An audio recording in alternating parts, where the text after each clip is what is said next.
Good morning. During the declared emergency, Committee of Adjustment virtual public hearings are being conducted by electronic means through WebEx, an online digital platform, and streamed on the Toronto City Planning YouTube channel. These measures are necessary to comply with physical distancing requirements and in-person attendance limitations. This will be a virtual public hearing, and participants who are registered in advance will be able to make their presentations to the committee using WebEx, an online event that is being moderated by city staff. Anyone wishing to view the hearing may do so by watching on YouTube. Participants who have registered in advance will be connecting either by their computer, a phone or tablet app, or by telephone. All participants will automatically be muted on entry, and when your item is called, each participant will be unmuted by the moderator, one person at a time.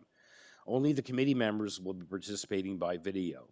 Panel members participating today are Donald Taylor, Laura Alderson, Neil Palmer, and Stan Kumorik. I am Michael Clark, and I am the panel chair.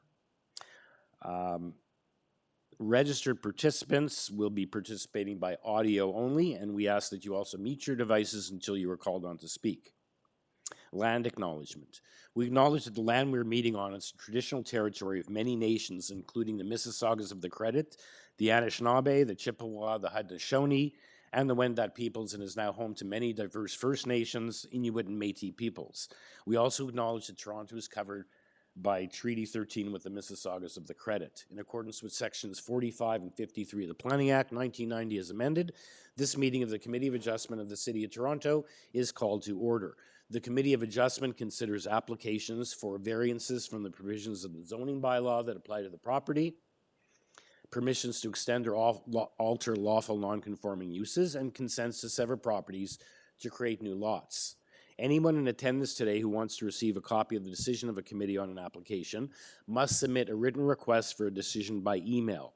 Please ensure that you include your name, address, and email address, because Committee of Adjustments and, in the event of an appeal, the TLAB will be sending notifications and appeal updates by email. If you do not agree with the decision of the committee rendered here today, decisions may be appealed to the Toronto Local Appeal Body, TLAB, or in some limited circumstances to the Local Planning Appeal Tribunal, LPAT. Appeal instructions are set out at the bottom of the decision of the committee. The hearing procedure is as follows. In the virtual world, we do not vet. We just go in order. So I'll call each item in the order listed on the agenda. In making your submissions where an application is uncontested, the applicant or agent may proceed with their presentation if desired.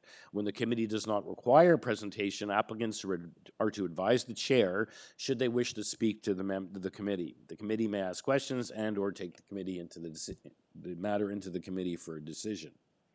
Each speaker, including the applicant or agent, will be given a maximum of 5 minutes to address the committee, and I will comment when you're reaching the 5-minute mark. When addressing the committee, please clearly state your name and address when you start off, especially because you're not here in person. And please remember to confine your remarks to the matters outlined in the application. The applicant or agent, when a matter is contested, goes first, makes a presentation to the committee. And please note that the committee may not entertain revisions to proposals today. The committee may decide to defer the application of being substantially revised in order to ensure that the revised application is accurate and all those entitled to notice of the application are informed of the changes. Then individuals either support or opposed to the application will be invited to speak. Committee members may ask questions of each speaker after they finish their presentation.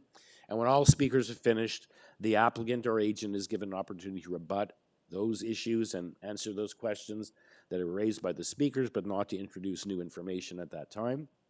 And that will then mark the end of the discussion, and the application is then taken into committee for a decision. Okay, some preliminary matters to take care of. We have, I think, 2 sets of minutes to approve. It's correct. I think one is the September 14th and the 28th. And so let's, both sets of motions. Can I get a motion to approve those minutes? Mr. Kumorik, thank you. Seconded by Ms. Alderson. Happy to second motions. Thank you. All in favor? Okay, the minutes of both the 14th and 28th of September are approved. Are there any declarations of interest, both of panel or staff, to declare on the matters in this morning's time slot? Mr. Taylor?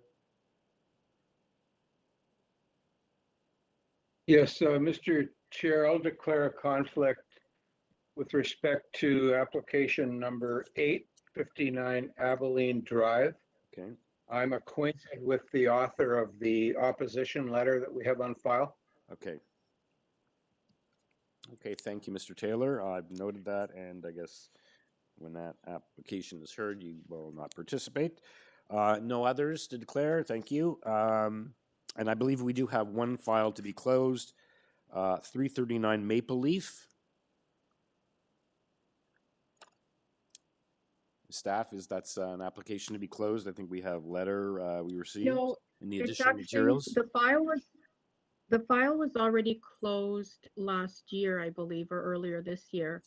And a partial refund, which was what they were entitled to based on the refund policy, was already issued. The applicant has now submitted a further request for a refund of the balance of the fee, which doesn't fall under the refund policy, which is why this request is before you. He is here at the meeting, I think, to address that. And that was sent as a separate email to the members, I think, on Tuesday. So that is the request. Maybe Annalisa, if you could share that. But according to the refund policy, they've already received everything that they're entitled to. Okay, Because and that was in the additional significant materials, work I was believe. I done. don't think it was Yeah. in the additional materials that we received. Okay. It was actually a separate email. Okay. The additional materials isn't the correct one. Okay, so committee members, any questions of staff, or I guess if we get the applicant or the agent on the line to, or should we do this at the end of the matter, or just deal with it now since we're already dealing with it? I think we should hear from the agent if he's on the line right now. Okay,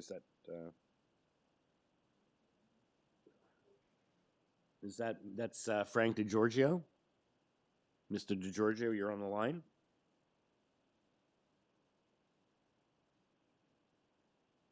I can't find the email. Mr. DiGiorgio? Yes, I'm here, Mr. Chairman. Okay, Mr. George, I guess you just heard Ms. Bartozik's explanation when I mentioned that this request has been made, that she's advised that the portion of the fee that could be refunded has already been refunded. So can you give us a brief 2-minute summary why the committee should entertain returning the balance of the fee? The work was done, I assume. Committee is supposed to be self-sufficient, so you were refunded part of the fee. Correct, Mr. Chairman. I want to just try and meet your 2-minute limit here. I just, as a preface to my request, I would like to say that any applicant who submits a consent application is entitled to have the rules and procedures for processing consent applications administered in accordance with the zoning bylaw, the official plan policies, and consistent with the provincial policy statement. If the committee at the end of the 2 minutes is of a mind to not refund the remaining portion of the fees paid, I would request a deferral of the matter until the order by the TLAB is issued that will shed additional light on the application. So the application has not been closed really because it's under appeal to TLAB, and I'm awaiting an order from TLAB of approval for the consent. So very briefly, this was an application to take an oversized lot in an RD zone and sever it into 2 separate lots that were fully compliant with the zoning bylaw, the official plan policies, and the provincial policy statement. It was a technical severance, which meant that this was just a legal severance to separate one 100-foot lot into 2 separate 50-foot lots. Now, when you apply section 45(1) to lots, the 2 50-foot lots were totally in compliance with the zoning bylaw under the plan of subdivision that it existed in. An RD zone requires 50-foot lots, and it requires area of the lot to be 550 square meters. These 2 50-foot lots satisfied both of the conditions under the zoning bylaw and the official plan. And when you run into that kind of an application that doesn't have any variances with respect to lot size or lot dimensions, is not subject to section 5312 and not subject to conditions under 5124. The conditions that normally would be applicable under 5124 are totally satisfied by these two lots prior to the application going to committee of adjustment. So these two lots receive exemption or protection under section 50 of the Planning Act. It basically says, if you are seeking to separate one large legal lot into two separate legal lots, then that is something that you're entitled to. You don't have to go through a number of conditions that you must satisfy. Legally, you satisfy the requirements of lots. And not only that, we've established proof and submitted proof to the city that the lots were established and created in 1980. And yet we were being put through a process of a normal process that you apply to consents that require, that don't satisfy the official plan and don't satisfy the zoning policies. And that's why you put them through section 53 and 5124. So this should have received a deemed consent. It should have just basically been a rubber stamping. And that's why the applications were withdrawn. The applicant expected that a consent would be given just basically under section 50 of the Planning Act, in particular section 50 bracket 3 bracket A, that basically says very clearly that there is an exception or an exemption under this part of the Planning Act for this kind of an application. Unfortunately, when we withdrew all the applications, I didn't have an opportunity to come before the Committee of Adjustment and claim the additional portion of the refund. Instead, we were forced to put in another application, which was called the lot addition. And that was processed. Again, it should have been processed as a technical severance, but it was processed under section 5312. And we had to end up going to appeal that lot addition application to TLAB. And that's the decision. We're waiting for TLAB. Okay, thank you for that submission. Okay. Just to let you know, if you want to wrap up, I've let you're at 4 minutes and 20 seconds already, so I have let you gone on. Didn't realize this was so complicated. So just please, if you'd like to summarize, because I think you've started to repeat yourself, and we'll let the committee make a decision. Maybe we'll let Ms. Bartosik respond. You know, we have a very busy agenda. It's now 10 o'clock. We're supposed to start at 9:30 because of all the sound checks. So let's try to deal with this. Ms. Bartosik? So just to clarify, there are two separate sets of applications, and I think the applicant is mixing the two up. The applicant applied by their own choice for consent and related minor variances in the year 2000. Significant work was done. Ultimately, the applicant withdrew those applications based on their legal advice that a consent was no longer required. But work was done on the file. And if you look at the applicant's request in your additional materials, there's an email from Frank DeGiorgio to Annalisa saying that they are requesting a refund of 50% of the application because they were requesting to withdraw the file. So those files were closed. The 50% refund based on the applicant's request was issued.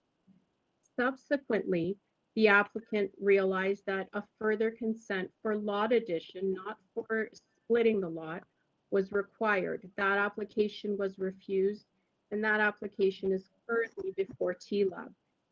This applicant is now asking for a further refund of the balance of 50% for the original 3 applications.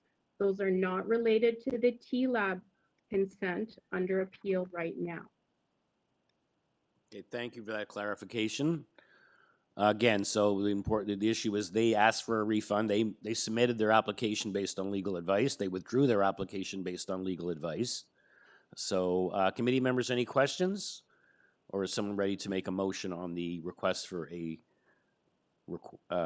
refund of the balance, the other 50%? Mr. Chairman, if I may. Mr. DeGiorgio, you're not entitled to make further submissions. I've heard your submissions. I've heard Ms. Bartosik's. We're not going to go, we've spent enough time on this matter. We have to proceed with the balance of the applications. So I think we let you speak for almost 5 minutes. Ms. Bartosik responded, and committee members it's now taken into committee for a decision. So committee members, any questions? Is someone prepared to make a motion?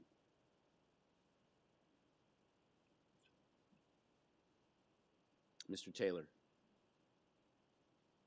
Yeah, Mr. Chair, I'm satisfied that the refunds that have already been paid out are in full accordance with the refund policy, and that this current request is additional to that and not justifiable in my mind, and I move for refusal.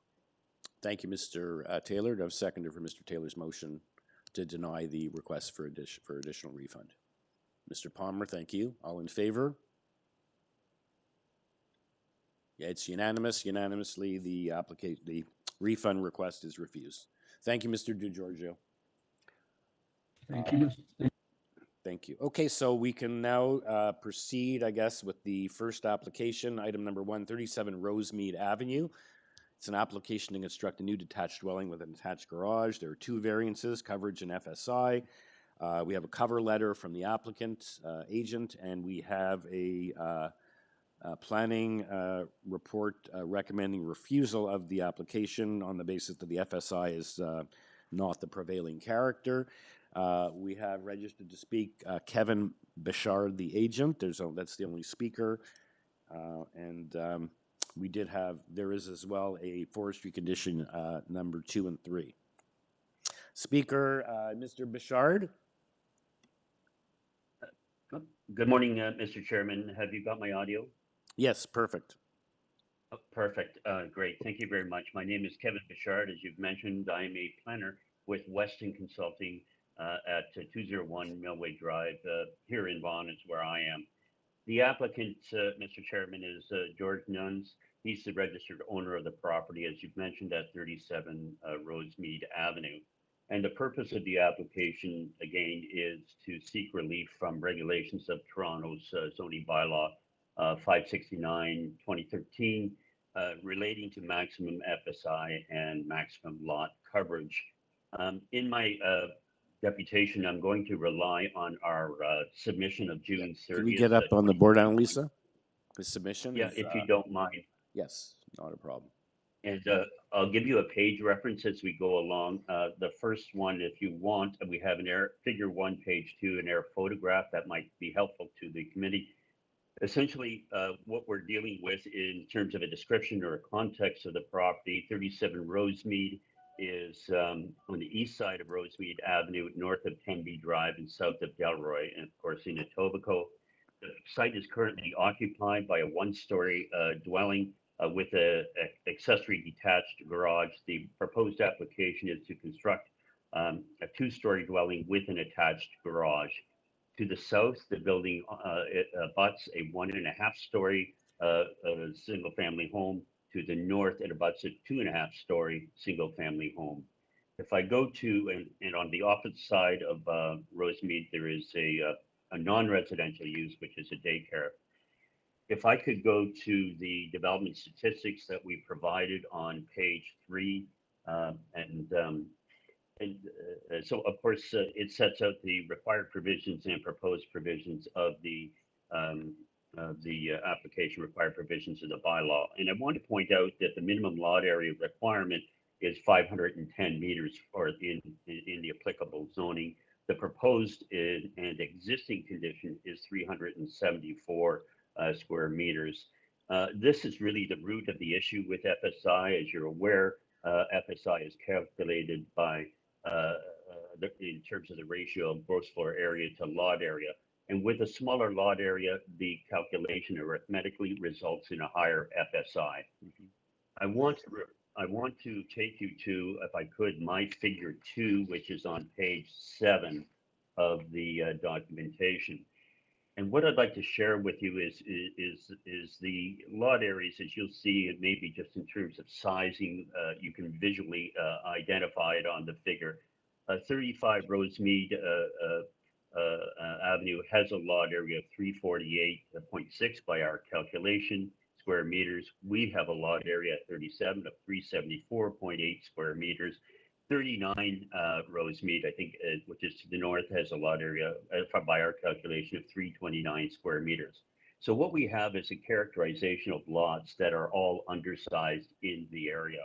And this is important as we go forward and speak to our requested variances for FSI and lot coverage. If I could take you to page 4, or I'm sorry, I'm on figure 2. Maybe I'll just leave you there. In our notes, we identify in our submission, we identify that the lands are designated neighborhoods in the City of Toronto official plan. And as I'm sure the committee is aware, section 4.1.5 of the official plan directs that any new development or redevelopment which is contemplated in the official plan respect and reinforce the existing physical character. And there are 10 items set out in section 4.1.5 of the official plan that seek to define the existing character of the area. And to perhaps economize on a little bit of time for the committee, I want to advise you that this application complies with all of these elements listed, A through I in 4.1.5. Except for in the city's view, item C, which deals with prevailing heights, massing scale, and density of the building. So if I go to the city report, which I won't take you there right now, it's sufficient to say that the city is disagreeing with this application and recommending refusal application because they believe it is not consistent with the prevailing height, massing scale, and density of nearby residential units, residential properties. Of course, in just providing a quick overview, it does comply with prevailing street patterns, the prevailing size and type and configuration of the lots in the area, prevailing building type, prevailing side yards, rear yards, front yards are all being met, and there are no heritage issues. So the key issue is does this proposed development, proposed revision meet with the physical character of the neighborhood? I've mentioned already that Mr. Bouchard, if you can wrap up, you're over 5 minutes. Thanks. My apologies. Then. No problem. So our position simply is that by virtue of complying with all of the zoning provisions that are applicable in terms of lot area, setbacks, building height, the massing and character of this building is by definition respects and reinforces the character in this area. So it is compliant and it is consistent. Lastly, I would say 2 things that's wrapping up now. We did receive forestry conditions. We are accepting of the forestry conditions that have been provided. And we have received a letter which we weren't able to submit to the committee on time by the abutting landowner to the north, the 2-story 39 Rosemead from Maria Russo, indicating that she is accepting of the application. I'm available, Mr. Chairman, for your questions. Okay. Thank you, Mr. Bouchard. Committee members, any questions for the agent on this application? I guess your position is you only have the 2 variances, and the fact that you have those variances occasion is a function of the lot themselves are undersized. So smaller lot. Some people may say smaller house and smaller lot, but you're saying it fits the lot patterning, notwithstanding the high number. Any further questions, or is someone ready for a motion?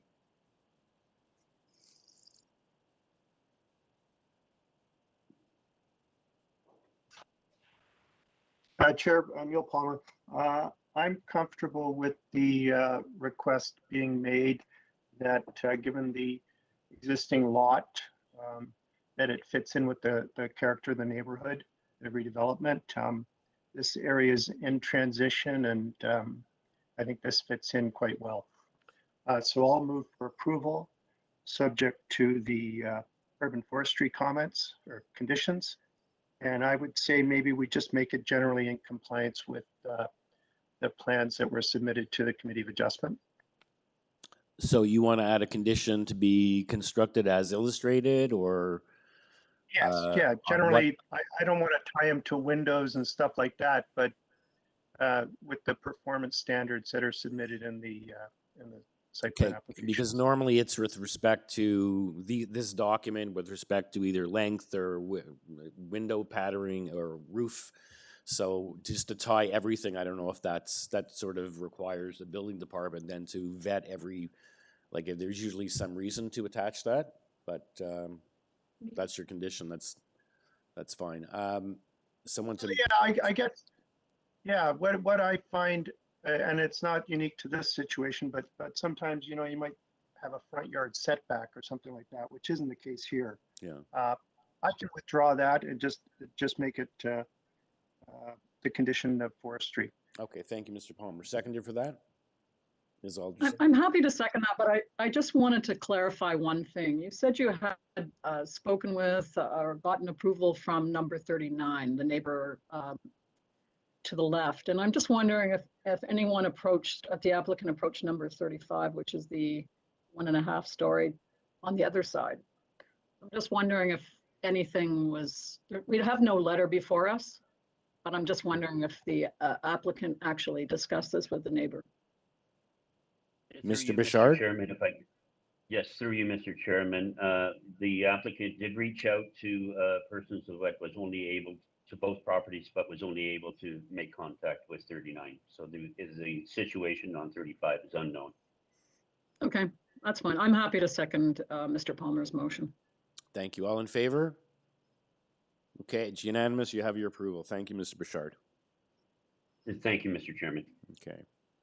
Okay, item number 2 is 234 Gamma Street. It's an application to construct a 2-story north side addition, which will include an attached garage, a 2nd-story addition above the existing dwelling, and a 2nd-story addition, 2nd-story rear platform. We have the applicant's revised the notice page highlighted in yellow, as well as revised plans and a waiver. We had 10 variances. There are now 8, and others have been reduced as well. So we have the revised plans and waiver. We have an arborist report. Transportation is recommending approval from the transportation perspective, and we have 3 letters of support, including both adjacent neighbors. Speaker for this application is Larry Mintoff, the agent for the applicant. Mr. Mintoff. We also have forestry condition number 2. Good morning. I'm able to speak for a few minutes here? Yeah. Good morning, Hello? sir. I don't think we Hi. need a fulsome presentation for 5 minutes, but would you like to just advise the committee of what happened here, why these changes were made? Were they the result of consultation with staff? Absolutely. Yeah. So I'm here representing my clients, Nick and Agnes Covius.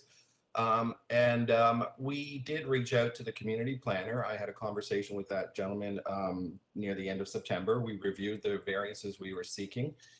He suggested we do some modifications to the size of the roof height and some other issues, including the main wall height. We complied. We certainly have an objective with this exercise to design a house that's within keeping with the community, meeting my clients' requirements, and focusing on their investment as well too, while trying to minimize the variances that we're seeking out. So that's one reason why we actually resubmitted with a waiver, because I did send through the revised documentation to zoning.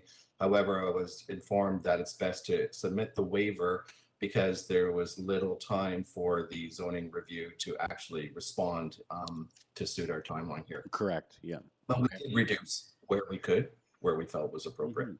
Okay, so the committee can see very clearly the changes that have been made. So let's see if anyone has any questions for you, or if someone's ready to weigh in with a motion.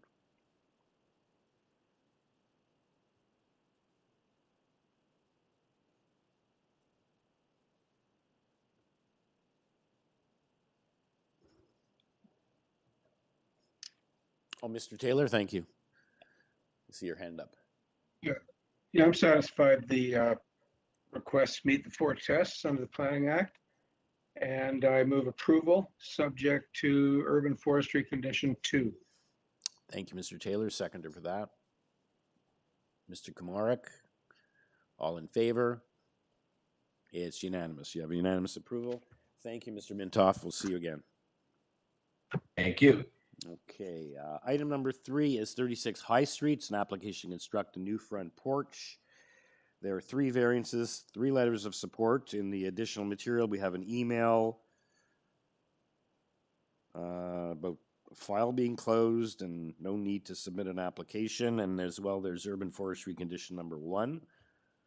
And we have the support letters. The speaker on this application is Age Emabadi, Hamra Age Emabadi, replacing the previous, I guess this is now an agent instead of the owner speaking. Hamra? Hi, Mr. Chairman. Good morning. It's Hamia Aghay Mibadi. I'm the architect of the project. Okay. So we don't have any, we have 3 letters of support, no opposition, no communication from city departments other than urban forestry. So I don't think we need a presentation. Is there anything you'd like to advise the committee of before I see if anyone has any questions for you? We spoke with the planners. They were satisfied since it's a corner lot and neighboring, both neighborings on the corner, they were happy with the proposed. It's just a canopy we are adding to the existing concrete platform, which is, you can see in the first page of the drawings, which is in perspective. That's all. Right, okay. Panel members, any questions for the agent, or is someone ready for a motion? Neil Palmer, a question either for the agent or for staff. Given we have an email for any extra material from Forestry, so I'm a little confused as to whether Forestry is satisfied and nothing is required, or whether the comments from Forestry about a city tree permit apply. So maybe some clarification on that. The applicant has submitted materials, but Forestry has not indicated that they're withdrawing that condition. If they in fact have already cleared that, then it'll be easy for them to get the clearance for their building permit. So the condition should be imposed.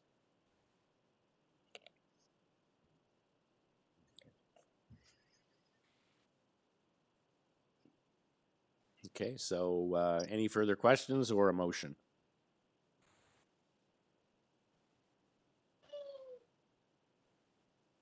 Stan Kamara, I believe the application is very minor, meeting the 4 tests, and would therefore like to move approval subject to forestry condition 1.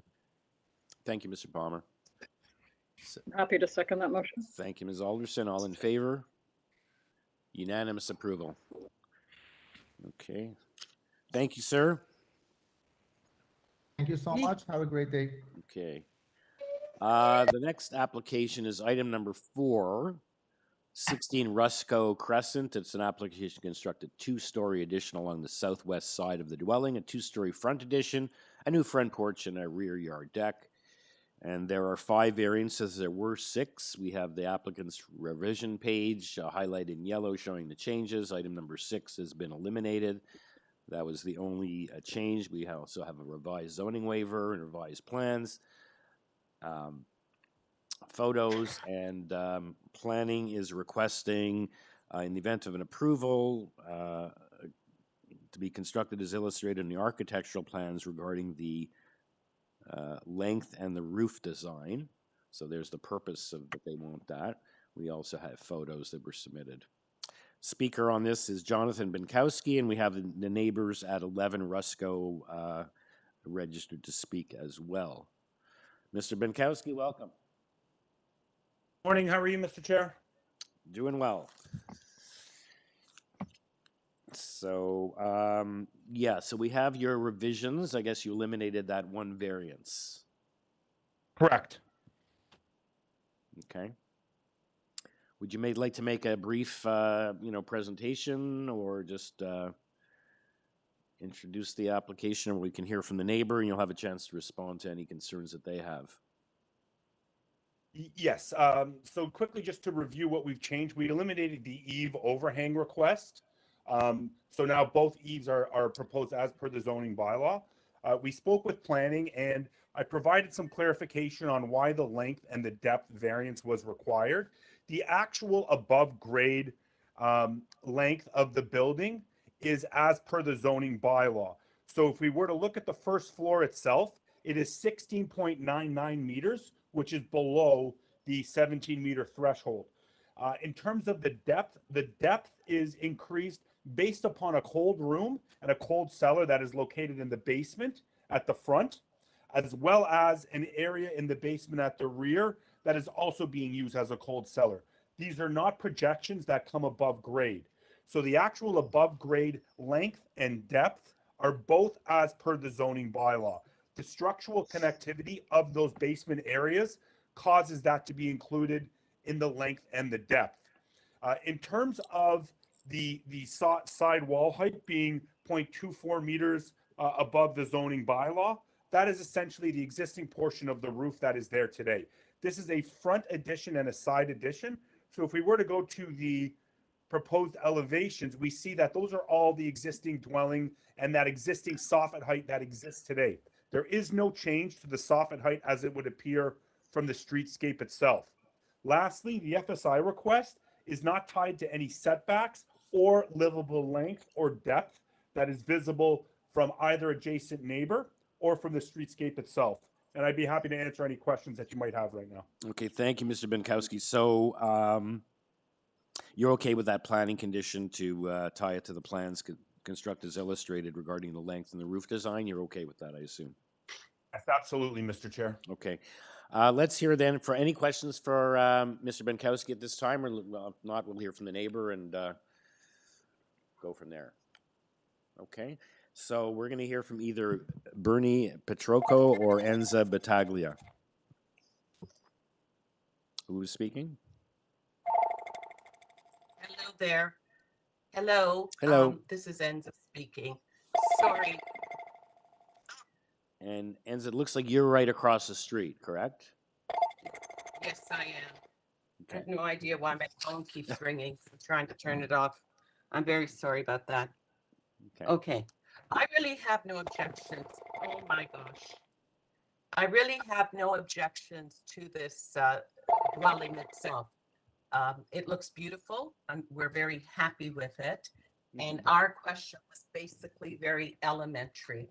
And hearing about what you guys have been talking about and all the variances that have happened in other buildings, I guess the variant that the new owners are making on this dwelling are very minor. Our concern was the variances were made, the building, the actual house has been erected and it looks very beautiful. We're very happy with it. But we're wondering about future developments. Is this something that the planning committee do in the sense that they go ahead with certain variances and then ask for approval? Do you understand what I'm Yeah, saying? no, you're telling me then this has already They're been done. very minor. So you're telling I'm me this has sorry? already been built? Ma'am? To my they- understanding, what I see erected, it appears as if they've gone ahead with the variances. I know the variances are very small. There's just a matter of, maybe an extra meter, an extra 2 meters here and there. Our concern was if the next door neighbor happened to erect another house there and he goes ahead with these variances and then asks for approval. Well, this is not, sometimes we'll see an application that says as built and they have to come back, they have to do it after the fact. But we'll hear from Mr. Benkowski, sometimes what it is they proceed with a permit for what they're entitled to build as of right, and then they come. So the fact that they started construction may be that they started with what they were permitted without needing our approvals. And then, so let's hear from It's a Mr. very Benkowski. If that's your only question, we'll have Mr. Benkowski respond. Yes, it would. You stated you're otherwise very happy. You say it looks nice. You find it unobjectionable. So let's hear from Mr. Benkowski on that issue. Okay. Would you like to add anything else, Ms. Battaglia? Or that's it, basically it? It's just a very elementary question Okay. in regards to Let's hear from Mr. Benkowski.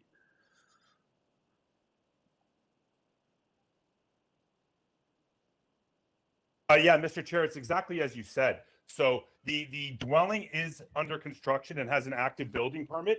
This is an addition to what that active building permit has. And I can tell you the reason we were able to reduce those eaves is because that isn't built. So essentially what we would then be doing is coming here to ask for permission and then reducing an eve overhang that would have already been built. So this portion has not been built yet. This is in addition to the active building permit that's ongoing. Okay, thank you. Committee members, any questions for either Ms. Binkowski or Ms. Battaglia, or is someone ready for a motion? Mr. Komarek? Yeah, I find the application to be minor in meeting the 4 tests, and would therefore like to move approval subject to 2 conditions, one being forestry condition relating to city-owned tree, and the plan condition tying it in accordance with the plans of October 4th, 2021, with respect to, I guess it was what were the specifics of the plan, whatever those specifics. The length and the roof design. Thank you. Thank you. Seconder for Mr. Komarek's motion. Ms. Alderson, thank you. All in favor? Unanimous approval. Thank you, Mr. Binkowski, and thank you, Ms. Battaglia. Thank you, sir. Okay. Okay, our next application is item number 5, 76 King George Road. It's an application to construct a new detached dwelling with an attached garage, and there are 9 variances. Variance 7 has been eliminated. We have an email from the planner that they're satisfied with the revisions. The email from the agent advising of 2 minor errors in the notice, the description and the zoning number, a small minor issue. There's a planning rationale, an arborist report. Planning is looking to refuse variance 7 and 9, and 7 has now been eliminated, I understand. Transportation, there's no comment or objection. Zoning, okay, this is the important thing. Zoning is now advised in an email that it's now considered a new dwelling as more than 50% of the walls have come down. So my question for staff is, do we have to defer this and have re-notification? And we also have 12 letters of support because of the fact that it's now considered a new build. The speaker on this is David Igelman. So let's hear from staff. Ms. Bartosik, do we have to defer this to re-notify? No, the applicant paid for a new house and the notice does read to construct a new house. The applicant was trying to say it was an addition, but because more than 50% of the walls are coming down, zoning and therefore committee of adjustment consider it a new house, which is Right. correct in Okay, the I notice. see that. It's in the application. That is the purpose. Okay, my bad. Sorry for raising that. Okay, so let's go to Mr. Eagleman. I've given all that information. We have 12 letters of support. I assume those 2 small errors in the notice are not fatal to the application. So let's hear from Mr. Eagleman. Good morning, Mr. Chair and committee members. Good morning. Through you, Mr. Chair, just to address that quickly, that was an error on my part because technically the dwelling is being considered as a new build, which is reflected on the public notice, but functionally and in practice, this proposal is an addition. It's just being considered a new build due to the bylaw definition of a new build. Okay, so you have all these other variances. You're okay with the planning? Yeah. The planning condition, I guess you're eliminating number 7, and number 9, I guess, is still outstanding. However, transportation has no issue with that, I believe. Correct? So, I don't know if there's anything you'd like to. Through you, Mr. Chair. Yeah. Sorry, through you, Mr. Chair. So, in regards to the variances, variance number 7 in relation to front yard landscaping, that has been eliminated as a result of extensive consultation with community planning, and that has been eliminated by reducing variance number 9, which is the driveway width, and that has been reduced from 7 meters to 4.91 meters. So by doing so, we have eliminated variance 7, and reduced significantly variance number 9 to the satisfaction of community planning staff. Okay, so we have to note this, staff, I guess, and members, so variance number 9 in our notice should be reduced from 7 meters to 4.81? 4.91. By 91, okay, so it's just 0.21 over the requirement. Okay. Yes, and through you, Mr. Chair, I'd be And happy to eliminate provide number more. and 7 will be eliminated altogether, correct? Yes, correct. Okay. Okay, thank you. So, committee members, any questions for Mr. Eagleman based on those two changes? I assume we do have as well a forestry conditions 1 and 2. I assume you're okay with that as well? Through you, Mr. Chair, those are acceptable. Okay. Okay, committee members, any questions for Mr. Eagleman, or is someone ready for a motion? Ms. Alderson? If no one has any further questions, I'm ready for a motion. I believe this application is minor in nature, meets the 4 tests, and I propose that we accept it with conditions, urban forestry conditions number 1 and 2. Okay, but as well, we have to, I guess, just eliminate variance 7 and reduce variance 9 to 4.91 from 7. Yes, that would be correct. And I believe that community planning is okay, had said they were okay with that, and transportation is now okay with number 9. Yes, as reduced. As reduced. Okay, thank you, Ms. Alderson. A seconder for that motion. I Well, was tied. that as revised. Okay, I had 3 hands Stan, up go at the same time. We'll take Stan. That's okay. Okay, doesn't matter. Okay, all in favor? So I assume it's unanimous. Okay, it's unanimous. Thank you, Mr. Eagleman. We'll see you again. Thank you, Mr. Chair and committee members. Take care. Okay, item number 6 is 45 Princeton Road. It's an application to convert the attic into habitable space. There is only one variance, the gross floor area.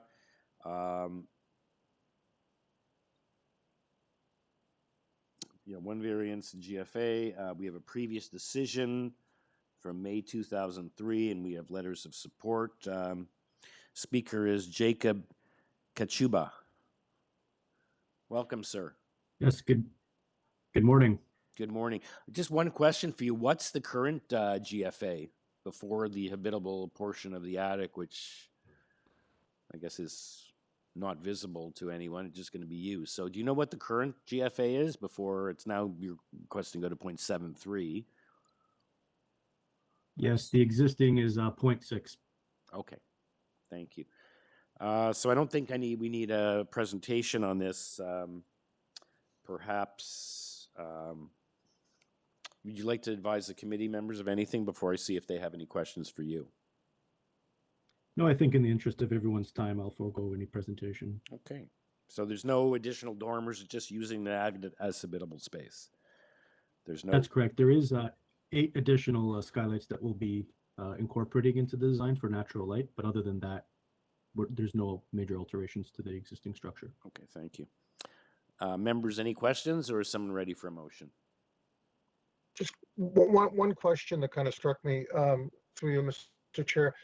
There are no windows being added, and there are no existing windows on either side of the house. Are we talking about the attic space? The attic space, yes. No, there's no windows, but we will be incorporating skylights. Okay, I guess for air ventilation, I'm not sure but that's a building code issue, so I'm not going to get into that. Okay. Correct. Thank you. Thank you. Okay. Any other questions, or is someone ready for a motion? Ready to make a motion? We don't have anything from community planning. It looks to be relatively minor in nature. So it meets the 4 tests, so I move for approval. No conditions. Thank you. Seconder for that. Mr. Taylor, thank you. All in favor? Unanimous approval. Thank you, Mr. Kachuba. We'll see you. Thank you very much. Have a good day. Okay. Item number 7, 35 Feltham Drive. It's an application to construct a second-story addition above the existing dwelling, a new rear deck, and a new detached garage. We have the applicant's revised yellow highlighted revision sheet. as well as revised plans and waiver. There were 3 variances. There are now 2, as well as the coverage has been reduced.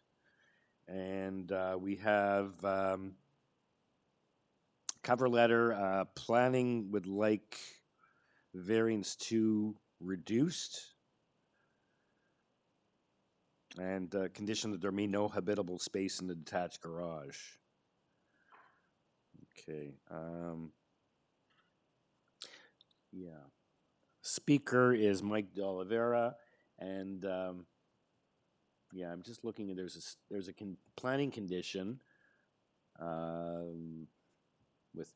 But 2 has variance points. 2 not been eliminated? Sorry. Has variance 2 not been eliminated? They, In the they, yeah, revised? they wanted to reduce to 5.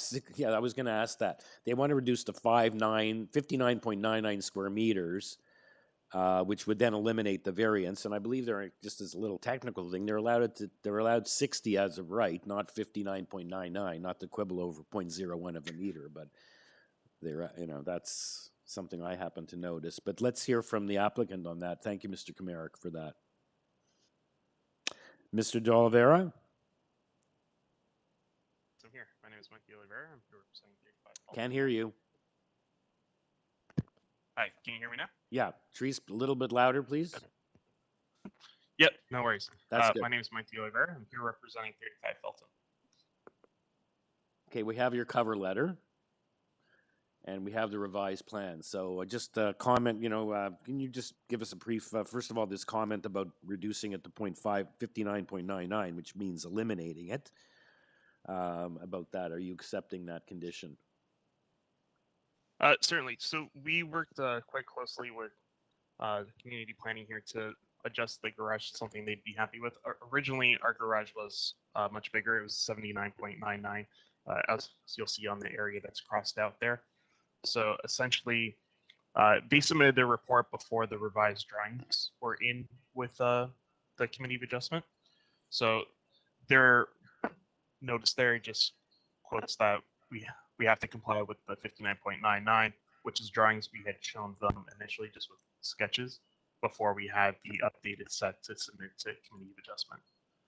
So that's why there's a bit of a discrepancy there. Yeah. But really, they were just trying to get us to comply with that 60 square meters, which we now do, which is why that's crossed off. Yeah. Well, again, it would usually the recommendation would be to eliminate that variance, not to make it less than what to be not a variance. So it's eliminated. So a little bit awkward, but I think we're all speaking the same language. And I guess you are entitled as a right that extra 0.01 of a meter at 60. Okay, committee members, any questions? We put it right. Yeah, any questions for Mr. Dealer? Sorry, Mr. Chair. I see that variance 1 is still required because the maximum permitted coverage is 55.89 and the proposed is 59.99. So there is a 4.1 square meter variance that I think still needs to be considered by us. Well, isn't that been reduced to 11% from 14? So it's still a variance. It's on item 2 that's been reduced, but actually it's the same number. So why do we still have that one, Mr. De Oliveira? It's a good point. So basically, because of the size of our lot, for us to comply with 10%, we'd actually have to go much smaller than the 60 square meters that's permitted for the garage. So that's why you see a variance still for item number 1, because although we do comply with the 60 square meters, we're still technically over for the coverage of the Yeah, you're 1%, 59.99 over 55.89. Okay. Yes. Mr. Taylor? So planning had no issues with that originally. They just wanted to see us comply with the coverage of the garage. Sorry, not coverage, but the floor space area of the garage. Okay. Okay, Mr. Taylor, you have that explanation. Any other questions, or is someone ready for a motion?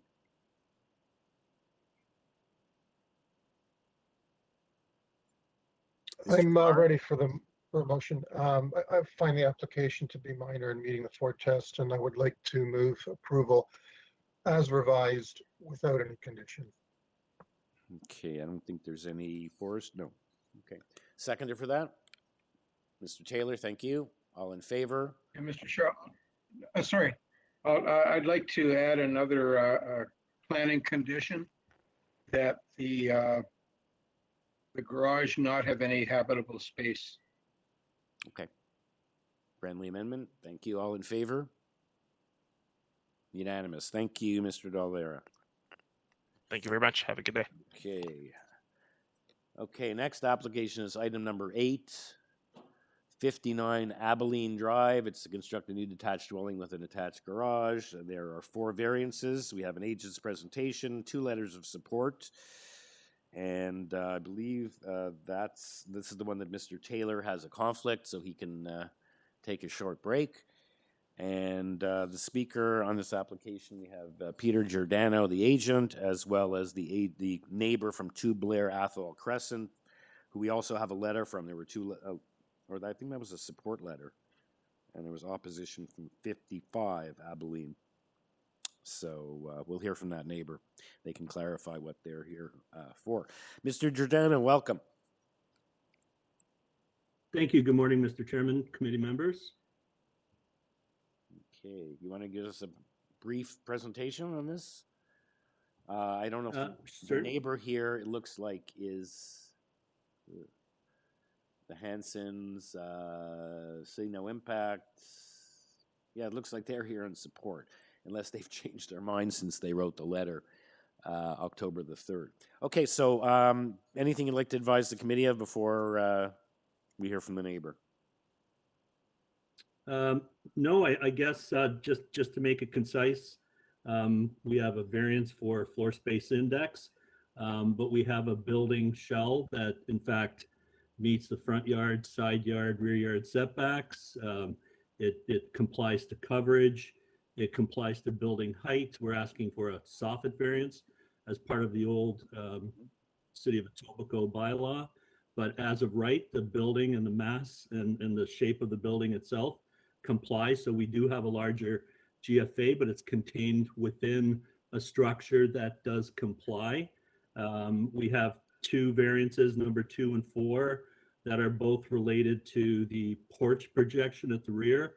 The building itself physically is only 14.39 meters long, but the setback at the rear, because there's livable space below the covered porch at the back, it gets included in building length, and as such, it exceeds 17 meters. And as such, the side yard setback increases from the required 2.4 meters to 7.5 meters. If you look at if you could, moderator could go to the next slide display, please.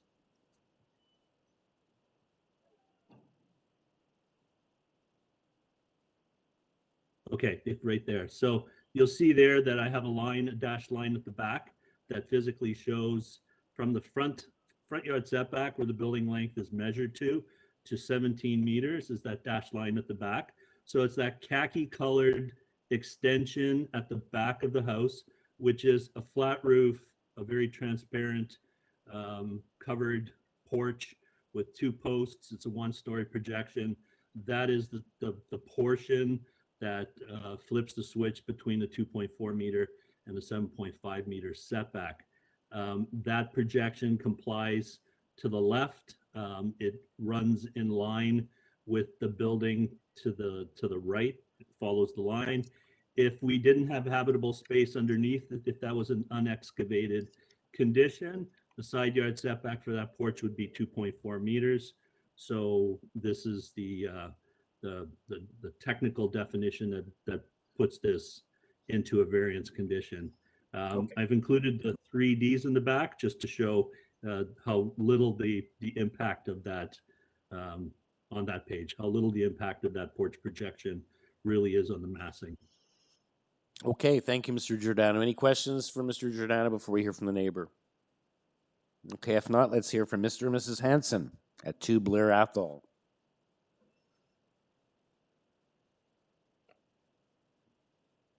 You can hear me okay? Perfect. Oh, good. Okay. Yes, I have no complaints on what our neighbors are doing, and we're in support of what their plan is. Okay, thank you, Ms. Hanson. Committee members, any follow-up questions, or is someone ready to weigh in with a motion?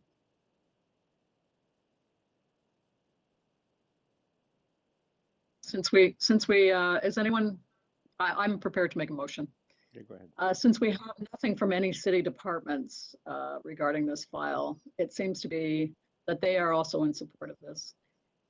It does meet the 4 tests. It's minor in nature, and I think it's desirable for that lot.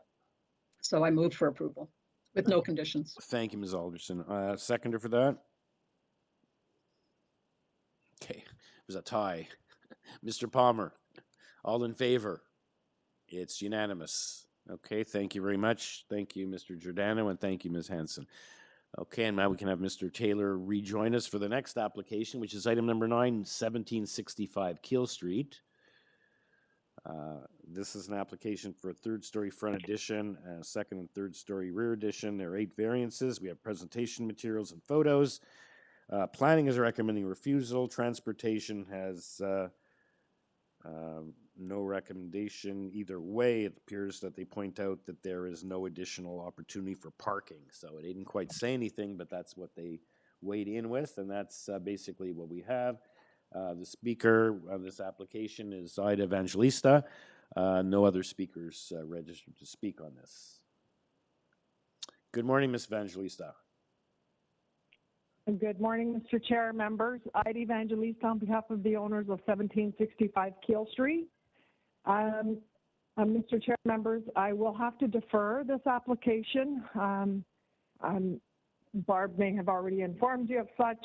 We are currently working with planning. They want to see some changes to the application. So we're just in that process right now. Okay. Unfortunately, everything was notified at the last minute, so we need some time. Okay. Yeah, we have this negative staff report dated September 24th. So I guess in light of that, you want to defer to work with planning. So members, can I have a motion to defer? Ms. Alderson, thank you. Happy to make that motion for deferral, yeah. Okay. Seconder for that? Mr. Komarek, thank you. All in favor? Okay, the matter is deferred. We'll see you back here, Ms. Evangelista, on this or another item. Thank you very much. Okay. Thank you. Item number 10 is 57 Silver Hill Drive. It's an application for a 2nd-story addition above the existing dwelling, a new front porch, and a new covered rear deck. There's 6 variances. All we have on this is planning requesting a condition of approval to construct as illustrated in the architectural plans regarding the main wall height and the soffit height. Speaker on this application is Daniel Falzone, the agent for the applicant. Good morning, members of the committee and chair. My name is Daniel Falzone, and I'm here on behalf of the owners of 57 Silver Hill Crescent. Okay. We're requesting 6 variances, all of them related to the proposed addition and alterations to the existing detached dwelling. I worked with planning to address concerns during their review. I also read through the staff reports and didn't see any concerns with our proposal. I'd be happy to answer any questions or concerns you might have. Okay, thank you, sir. Any questions for the agent, or are we ready for a motion? And I say you're okay with the staff condition. Yep. Okay. Mr. Taylor?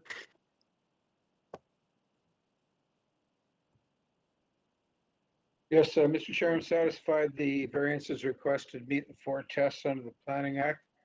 And I move approval subject to the Community Planning Department condition that the building be constructed as illustrated with respect to the side main wall height and the soffit height.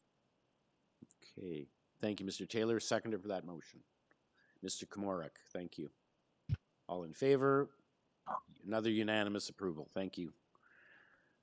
Thank you, committee members. Okay, Mr. Falzone, thank you so much. Item number 11 is 15 Cheshire Drive. It's an application to construct a new detached dwelling with an attached garage. We have a revised notice sheet highlighted in yellow to show the revisions from the previous. We did have 7 variances. There are now 4, and 2 of those have also been reduced. We have a cover letter with revised drawings and waiver. We have opposition from number 17. And registered to speak is Gabe Ferroni for the applicant, the agent, as well as Mrs. Gordon from 17 Cheshire, who wrote the letter. Her concern is the construction, the fence, and the issue with the trees. So, welcome, Mr. Ferroni. Morning, Mr. Chair, members of committee. Gabe Ferroni, representing the owners of 15 Cheshire. Okay, so you've made significant changes here, I assume as a result of community planning, eliminating Yes, variances yes. and reducing others? Yes, yes. So I dealt with the issue that the planner had, which was FSI. We reduced from 62 to 60. And in doing so, we've gotten rid of coverage. We dealt with the parking space and with the driveway width. Okay. We're aware of the neighbors' concerns. The owners are going to reach out, make sure during construction everything is met. We've dealt with forestry. There's a tree that may be injured or removed. That application's already in.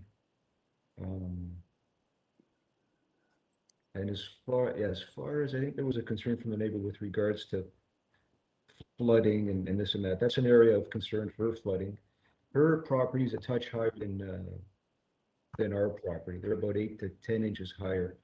So I don't think our property is going to affect their drainage. And as you may or may not know, when you apply for a new house, a new building permit, a grading and drainage plan is put together by either a surveyor or a qualified engineer. So that will be dealt with through the building department and be approved and reviewed to make sure that the drainage is within our property. Right. It's not a planning issue, but it is a real concern. No, It'll no, be dealt with. I just want to put it out there. I just want to put it out there, make sure that everyone knows that it does get dealt with. Yeah, the members are aware. Yeah. Okay. So any questions for Mr. Ferroni before we hear from the neighbor? Neil Palmer. Yeah. With respect to variance 5, which was revised, it looks like the area has decreased from 82.69 square meters to 80.57 square meters. But the percentage of front yard landscaping has increased from 56.81% to 58.3%, which to me, it doesn't make sense that you would decrease the area but increase the percentage. So I think I need clarification and clarity on that variance requested, the percentage and the area for the front yard landscaping, so that we have some clarity on that. Could it be a typo, Yeah, so what staff? happened there Because, is- yeah, like I'm saying, it shows 56.81 going up, which wouldn't be permitted, but then the amount goes down, the actual meters squared goes down by 2 meters.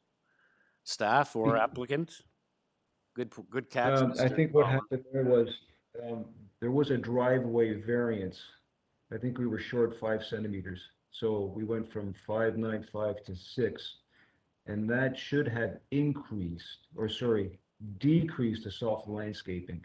And at the time, I was having a discussion with the planner. I said, let's just leave that number alone because it's minimal with what the change in percentages. Let's just go with the original variance because there wasn't much there. So I don't know how that number changed because I typed in the same variance. Yeah. As Staff, per number 12. staff, do we have any, because the number, the percentage, the actual amount of front yard landscaping has gone down. So I've checked the waiver, Yeah. and these are the figures that were indicated on the waiver. We should have caught that, but if the percentage is going up, then so should the square meters. If it is actually going to be 80.57, then it has to be deferred because it's less than what we notified about. Right, but if the 58.3 going up from 56.8, then perhaps is the meter squared, Mr. Ferroni, a mistake or an error? No, the area is right. The area is fine because it did decrease in area. So 80.5 is the area. Okay, so if So then it has 80.5, to be deferred. No, he's saying it's gone down, so there's just a mistake on the percentage at 58.3, because if it's going I down know, 2 so they're meters, how can... providing less landscaping. Oh, okay, that's more of a variance, not less of a variance. Because the number's going down. Okay, I think it's time for a break after this application, but yeah, so the amount is going Unless- down. The 58.56 is going closer to compliance at 58.3. So how can the meter squared go?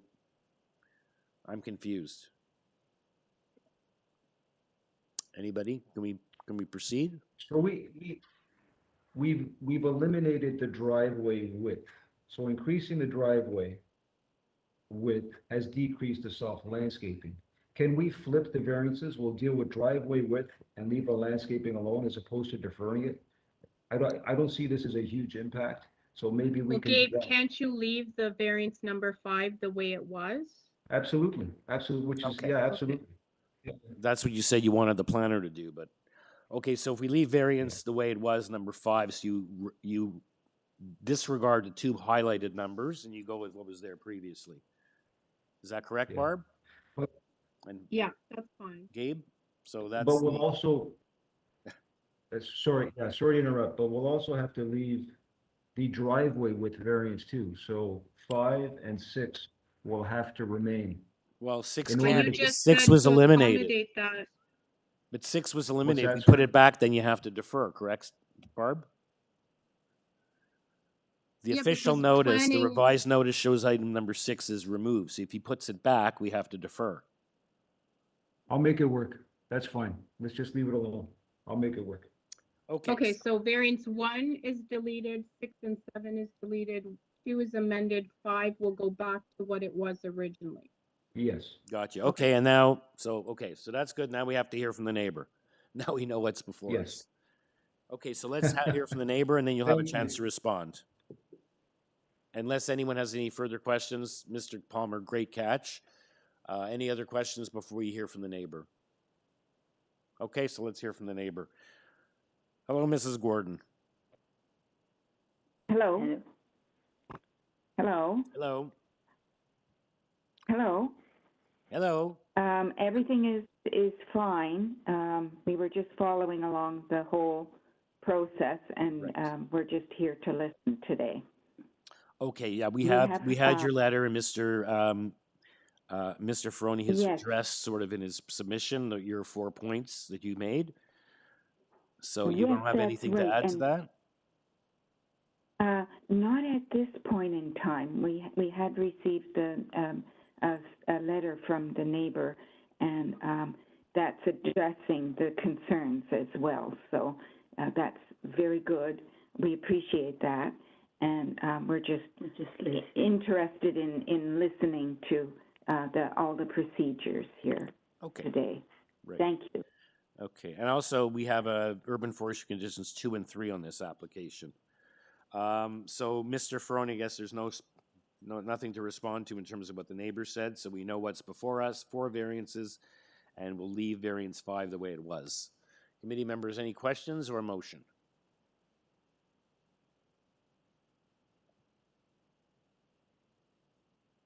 Mr. Taylor. Mr. Chair, I'm satisfied the revised variances meet the 4 tests. Subject to urban forestry conditions 2 and 3, I move approval of the revised application, which deletes variances 1, 6, and 7, modifies variance 2 as highlighted, and reverts variance 5 to the original notice. Thank you, Mr. Taylor. Seconder for that. Mr. Palmer, thank you. All in favor? Unanimous approval. Okay, thank you. Thank you very much. Thank you. Okay, let's take a 10-minute break. It's now 11 o'clock. We'll turn to 11:10 to do the remaining of the morning agenda items. Thank you.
Okay, are we back?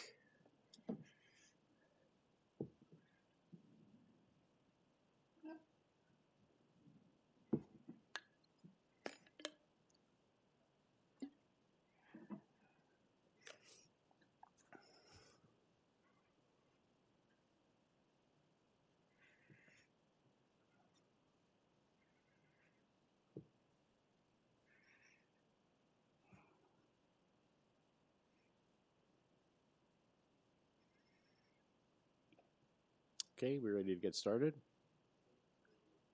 Okay, our next application is item number 12, 18 Hampton Brook Drive.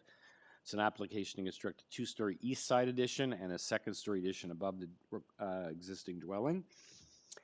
There are 3 variances. Transportation is no objection. There are 3 letters of support, including both adjacent neighbors and one across the street, one house over.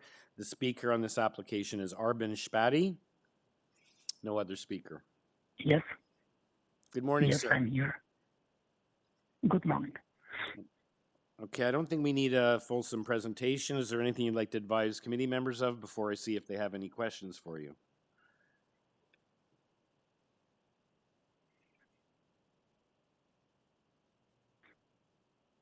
Mr. Spati? Yes, I'm here. Yes, I'm listening. If there's any question, I'm ready to answer. Okay. Committee members, any questions for the agent, or is someone ready for a motion? And we have, there's no conditions. No urban forestry.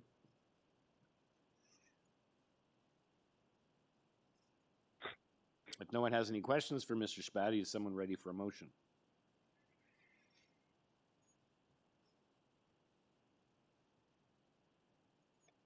Mr. Taylor? Yeah, Mr. Chair, Don Taylor. I find the variances meet the 4 tests under the Planning Act, and I move approval without conditions. Okay, thank you. Seconder for that, Ms. Alderson, thank you. All in favor? Okay, Mr. Palmer, you're in favor? I see your hand up. Okay, that's unanimous approval. Thank you, Mr. Spati. You have your application has been approved.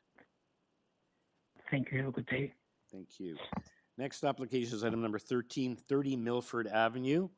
It's an application to construct a second-story addition above the existing mixed-use building. There are 3 variances. Transportation is recommending deferral to for variances 1 and 3, which are the variances for reduced parking and no loading space. And in the additional materials, we have Councillor Nunziata in support. And that's all we have. The speaker is Sasha Melanov. Melanov. Welcome, sir. Yes, Mr. Chairman. Okay, you're the only speaker registered. Would you? I don't think we need a. Well, we need a presentation, or at least you've seen the transportation memo. Yes, Mr. Chairman. We don't need a variance for the size of the barrier-free parking lot because we can accommodate that. So we're down to 2 variances only. For the parking number of parking spaces, we have the owner owns 10 buildings in the immediate area. And out of those, number 36, Milford, as I'm advised, has surplus parking. In addition, Keel Street bus is very frequent, and the bus stop is at the corner of Keel and Milford, about 3-minute walk from Milford. As far as the loading space is concerned, the ground floor now has a big garage door, and any loading that would be required for the offices will be brought through that garage door onto the ground floor storage space. The loading is not done by any trucks, but just pickup or perhaps vans. So for all intents and purposes, down to 2 variances, I kindly request your approval. Okay, thank you. So just committee members, I guess you're deleting variance number 2. That can be removed. Yes. Okay. So on items 1 and 3, we've heard Mr. Melanov's explanation as to why we should proceed and not defer, as requested by Transportation. Any questions, or is someone ready for a motion? I actually have a question, if I may, through the chair. Could you tell me what sort of business is being operated in that location? Because it looks like it's all the windows are boarded up. Well, windows are boarded up at the moment, but we're going to open all the windows. The ground floor will be a storage space for the machines, parking machines. The client owns businesses in all of these 10 buildings next door, manufacturing parking machines for delivery or throughout Canada, and also maintaining all the parking lots. So this storage will be for the machines that will be brought from the buildings next door, either by hand or with a little van or truck. The offices will be basically used for the staff that runs these parking lots throughout Canada. And the office space will be upstairs on the second floor. Office space will be upstairs on the second floor. Okay. And only for a minor, as far as the code is concerned, we can accommodate a lot of people, but it is not necessary. There will be probably 20, 30 people at the most at any time. The code requires, as far as the code is concerned, and the square footage, we can probably accommodate almost 100 people, but that's not the intent. Okay, based on the, if no one has any more questions, I'm prepared to make a motion. Okay. Based on the explanation provided by the agent for the applicant, and also based on the councillor's letter of support, on behalf of the BIA, I'm prepared to make a motion for approval, subject to no conditions, because Transportation wanted it deferred, so no conditions attached to that. Okay. Thank you, Ms. Alderson. Seconder for that motion? Mr. Palmer, thank you. All in favor? Unanimous approval. Thank you, Mr. Melanov. Thank you very much, Mr. Chairman, members of the committee. Really appreciate it. Thank you. Okay, we have, the next item is item number 14-5 Carson Street. It's an application. First of all, we have a, hold on. There's a request for deferral from staff in order for the applicant to submit a site plan control application. It's an application to construct a new industrial building, and there are 3 variances. And we have revised plans with no changes to the variances, office use clarification, previous decision, previous OMB decision, and opposition. We do have another, the speaker is David Nelligan, the agent, as well as Jason Laidlaw at 114 13th Street. But so let's deal with this deferral request from staff. Mr. Nelligan, welcome. It's Alex Alievsky representing the owners. We can agree to defer to have staff the proper chance to review this application. There was a little bit of confusion as to whether SPA is required on this or not, and it's been late coming that SPA is not in fact required, and we can work with the planning department to have them do a proper review before the application is heard. Okay, thank you, sir. So we also have Jason Laidlaw on the line from 114 13th Street to speak, I guess, on the merits of the application as a concerned neighbor. We don't have a letter, but I assume that's, so this just to get his position on the deferral formally. Mr. Laidlaw?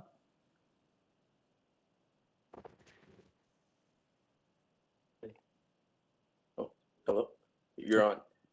Hello. Hello, sir. So you're registered to speak on this application. Sorry, you're registered to speak, but the staff has requested a deferral. Yes, we are. And the applicant is agreeing, so I assume you should have no issue with this. You'll be re-notified, and this matter will be brought back before the committee. So I trust. Thank you, Mr. Chairman. Okay, you're fine with that? And meanwhile, I don't know what your Thank issues you, are, Mr. but Chair. perhaps if you can get in touch with the applicant, I don't know what your issues, because we don't have a letter. I don't know if you're here in support or with concerns or in opposition or just questions. So just to let you know, the matter is being deferred. Thank you, sir. Thank you. Okay, committee members, a motion to Sorry, defer. through you, Mr. Chair, we also have we have David Nelligan on the line. He's not the agent. Instead, he's representing the owners of 3 Carson. Oh, And okay. we also have a John Wallowitz on the line, who is also a neighbor or a concerned neighbor. So Okay, because all I have on my attendance sheet is that we had crossed out John Wolowitz, replaced with David Nelligan as the agent for the applicant. So I guess that's not the case. In fact, Alex is the agent. yeah, sorry, through you, Mr. Chair, Alex did not register, which kind of resulted in a little bit of confusion. Okay, so let's get the other 2 people on the line just about the deferral request. Sorry, through you, Mr. Chair, John Wallowitz was the one you just spoke to. He agreed to the deferral. Okay, I thought his name was Alex, but his name is So John. now we have a David Nelligan on the line and then a David from Ayrton Burles. Okay, so we got David Nelligan representing number Just 3. spoke to Jason Laidlaw. Oh, Jason Laidlaw. Okay, so now we have David and then we have Jason Laidlaw next. Yeah, we just spoke to Jason Laidlaw, and he's fine with the deferral. No, that was John Wallowitz. Well, we've heard from 2 people. There Yeah. was a guy named Alex. That's the agent. That's the agent. And then we spoke to John Wallowitz. Okay, I thought it was Jason. What address is John Wallowitz? 5 Carson Street. No, he's not. He's not the owner. That's what it, okay. Oh, okay, there was a slight error. But we have David Nelligan right now. Okay, Mr. Nelligan, you're I know, representing. but I need for the minutes, hold on. For the minutes, we need for the record what John Wallowitz's address is. Yeah, you're on. John Wallowitz's address is number 4 Staffordshire Place. Thank you. And sir, you're the agent for the applicant, correct? No, I am the neighbor, Okay, you're the neighbor. a residential neighbor. At what number? Number 4 Staffordshire Place is our residence. Okay, fine. And- Okay, so on the issue of the matter is being deferred, as staff has requested that the applicant submit a site plan control application. Are you okay with that? Go, say it. I am agreeable to it. Okay, thank you. Okay, so now we have to hear from Mr. Nelligan, solicitor on behalf of the neighbor at number 3, correct? Yes, that's correct, Mr. Chair. Can you hear me? Yes. Thank you. So we're pleased to hear from the agent for the applicant that they are agreeable to the deferral request, and we obviously support that request by staff and would ask that the applicant continue to engage us in discussions should any changes be made to the plans in the interim. Okay, thank you. And I think we have a solicitor from Ayrton Burles acting on behalf of who? Okay. So Mr. Nelligan is at Ayrton Burles? Okay. So now we have to hear from Jason Laidlaw, at 114 13th Street, who I thought I was speaking to earlier, but I guess I wasn't. So Mr. Laidlaw. Hi, yes. Yeah, I'm just a neighbor as well. Concerned, I'm opposing the building. Okay, so the matter, you're okay with the deferral. That's all we're dealing with here this morning. Yes, I'm okay. Okay, thank you. Okay, committee members, we've heard from everyone on the issue of deferral, so now we need a motion.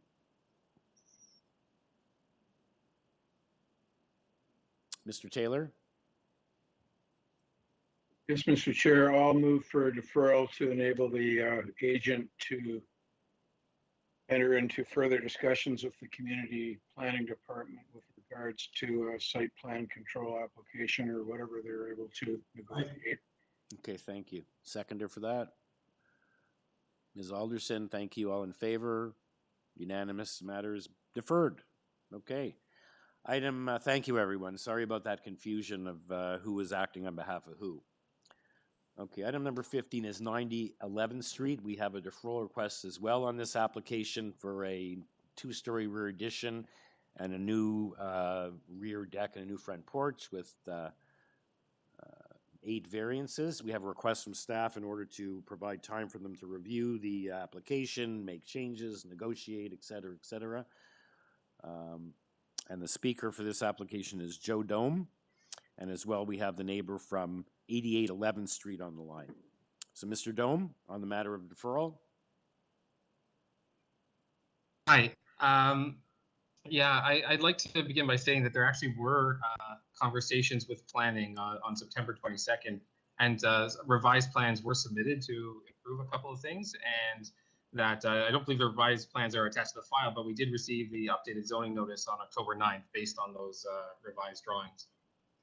Okay, but we don't have that revised sheet with changes before us. Perhaps they haven't had time to review the changes you made. So, So they did review the changes, yeah. Okay. But are the variances correct before us, or they have to be revised? Because you made changes. So I can list No, we two can't. We things can't. that- We can't do that on the day of the hearing. If we're not going to start making all these changes, and then the plans reflect it or don't reflect it. So the issue is, staff is requesting a deferral. Are you opposed to that deferral, or are you accepting that deferral? I'm opposed to that deferral, and those changes are very minor, just eliminating one variance and then just eliminating one part of another variance number 6. Okay. Are there plans reflecting the changes we want to tell us about? So the plans that you have in front of you don't reflect those changes, but the plans were submitted to the zoning examiner, and we have the updated notice. Ms. Bertozek, can you weigh in, please? Can we proceed on this, or no? We can't start making, changing the variances. We don't have the plans that reflect that before us? Correct. The zoning We can't hear you.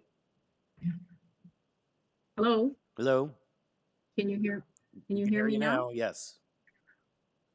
Can you So if the applicant submitted revisions with Toronto Building, those do not get automatically sent to our office. The applicant has to submit revisions in a zoning review. We have not received that, so the committee won't see what the proposed changes are. Okay. Yeah. If I can clarify, so it's just eliminating the soft yard landscaping variance, and then just making the porch not encroach on the side yard setback. It was just encroaching 0.1 meters. So what variance you're talking about? Variance 3? Yeah, so I'm eliminating variance number 8 for the rear yard soft landscaping. Right. And in variance number 6, the second part just says the 0.1 meter side yard setback encroachment. So that's been eliminated as well. So that last 2 lines are to be crossed out? Because it no longer... And those are the... So the last where it says the proposed platform will the encroach extent of it. 3.4 into the required front yard setback and will be located 0.1 meter closer to the side lot than the required setbacks, that would be eliminated as what, that phrase, that sentence? That's the only change? That and elimination of So variance 8? the front yard... So yeah, eliminating variance number 8, and then number 6, just the 0.1 meter side yard setback encroachment. That's been eliminated, but the front encroachment is still, so variance number 6 still remains. It remains except for the last sentence, you're saying? Or does this That's last right, sentence? yeah. Okay, fine. Okay, so we know what's before us. I guess we can proceed on that. If there's no, Ms. Bartels, the fact that we will not have plans reflecting those 2, the elimination of variance 8 and the elimination of the last sentence in variance 6.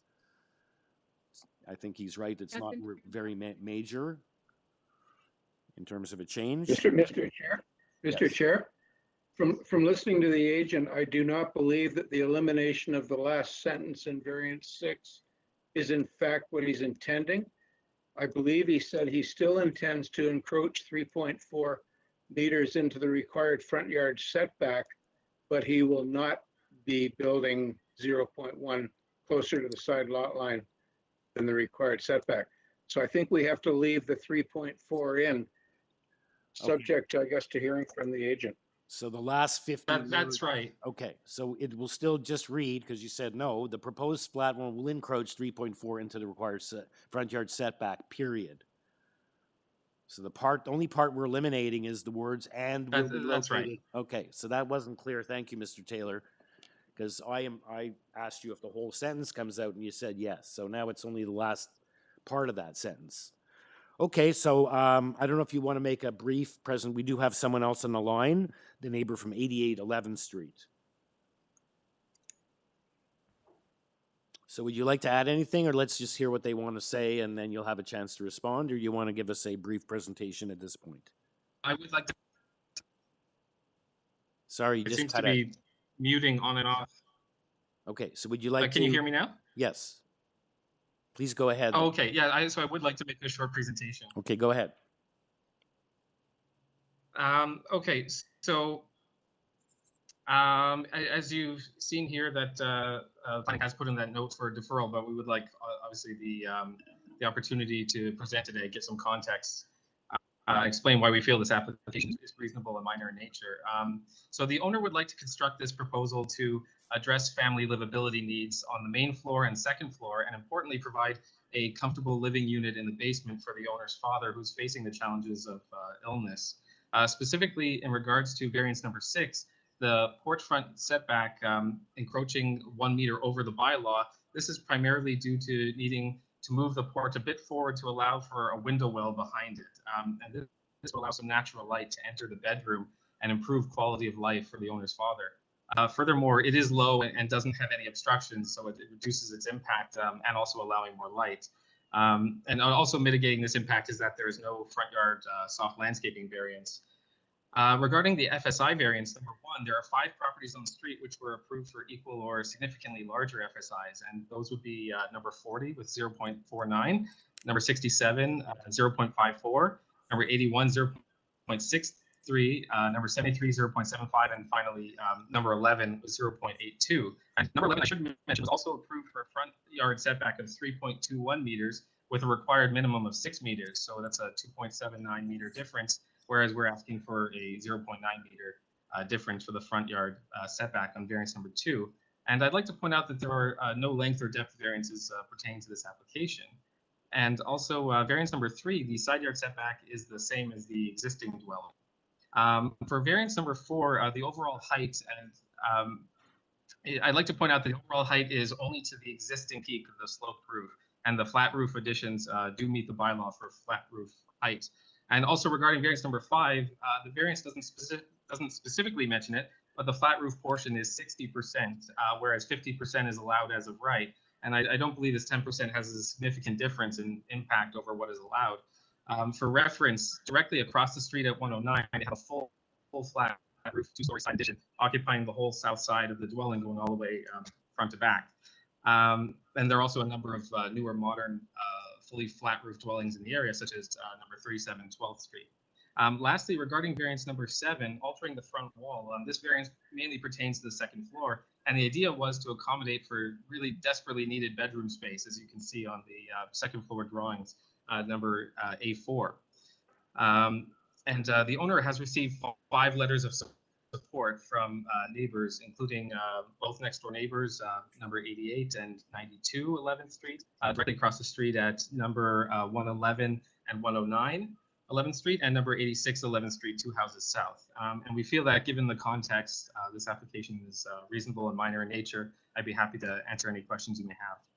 Okay, thank you, Mr. Dome. Any questions for the agent at this point? Or if not, we'll hear from the neighbor and he'll have a chance to respond, and there'll be an opportunity for answers and questions at that point. Okay, so let's hear from Joachim Breed.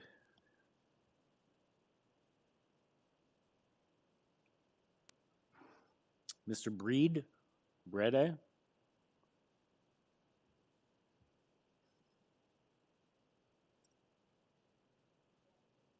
He's on the line. Joachim Breed, the neighbor at 88 11th Street.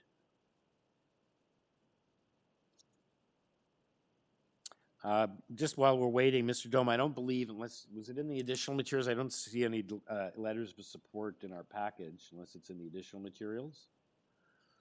That's right. Yeah, we received the letters of support relatively late, so unfortunately they couldn't be added to the file. But The application technician did tell me I can reference. Okay. I've submitted them in, but yeah. Okay. Okay, and we're still looking for Mr. Breed. Breede. If I'm not pronouncing it correctly. Yeah, we don't have a letter on file, so we don't know what their issue is.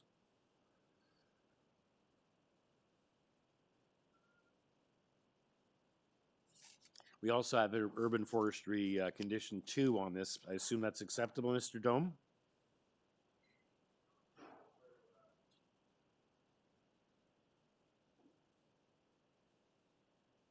Hello? Hello? Hello? Yes, that's right. Okay, so you're okay with the urban forestry? Hello? That's right, yes. Okay, we can't reach the individual? Okay.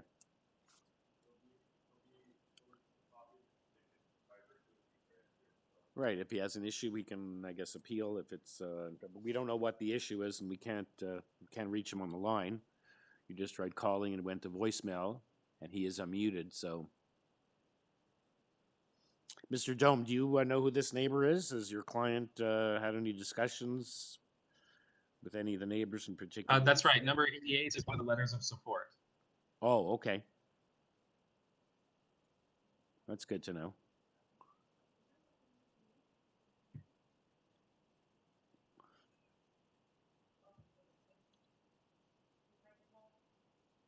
Through you, Mr. Chair, I just got a hold of him. His microphone isn't working, but he has no concerns. Okay, thank you. Committee members, any questions, last minute questions from Mr. Dome or someone ready for a motion? And item variance 8 has been eliminated. Variance 6 stops the last couple of words starting and will be located. That is deleted. And we have urban forestry condition number 2.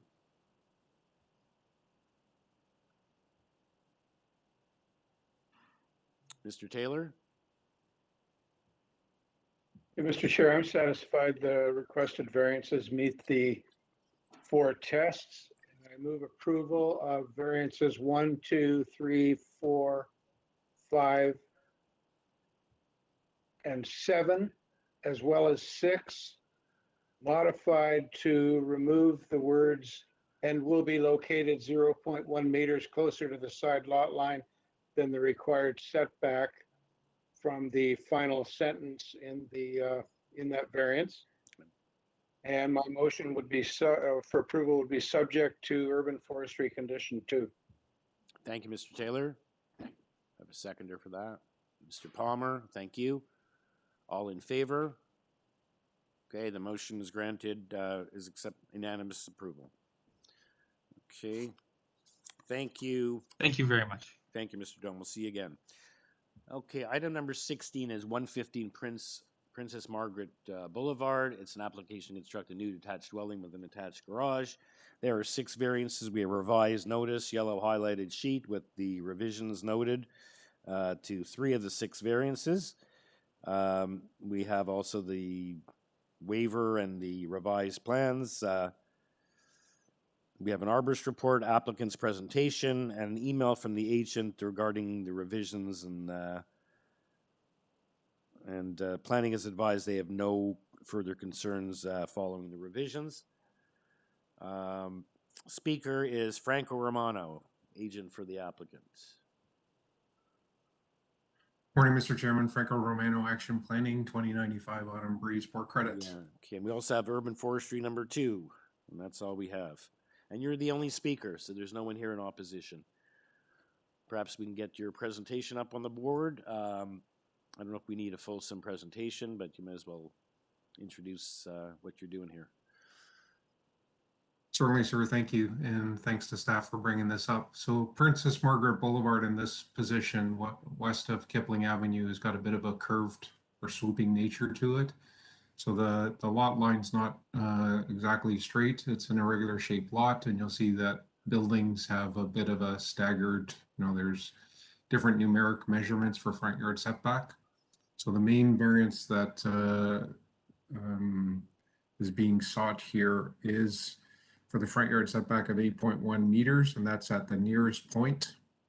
Otherwise, it widens out to 8.4 and 8.7 meters when there's these articulated front wall measurements. And the projections into that front yard setback as determined by the zone examiner are also variances 4 and 6. And the other variance relates to the soffit height, 6.76 meters instead of 6.5 meters. And you'll see that on this elevation drawing on the right-hand side. It's clearly a low-profile two-story dwelling. And the floor space index variance is 0.02 times the area of the lot. So going from 45 to 47%. So all in all, this is the proposal maintains the staggered condition, the undulating front wall measurements along the street, maintains a two-story dwelling that is shorter than the permitted building length, has side yard setbacks, rear yard setbacks that are larger, and all of the amenity in the rear yard, which in part is the reason for the front yard setback variance as well, is being maintained. So there's a pool, a pergola, so that backyard condition is being retained. So subject to any questions, submit that the variances are minor in nature and have no unacceptable adverse impact. Okay, thank you, Mr. Romano. Any questions for Mr. Romano, or is someone ready for a motion? If no one has any other questions, I'm happy to make a motion. Okay. To approve variances as they appear on the applicant revision page. I also wanted to congratulate the applicant on doing something that isn't typically done, which is the Dutch gambrel architecture. So I just wanted to make mention of that. But yes, motion for approval. Okay, with thank you. Just those conditions on the applicant revision page. Right, and I think we have the urban forestry condition number 2. Sorry, urban forestry condition number 2 as well. Okay, thank you, Ms. Alderson. Seconder for that motion? Mr. Taylor, thank you. All in favor? Unanimous approval. Thank you, Mr. Romano. Thank you kindly, appreciate it. Okay.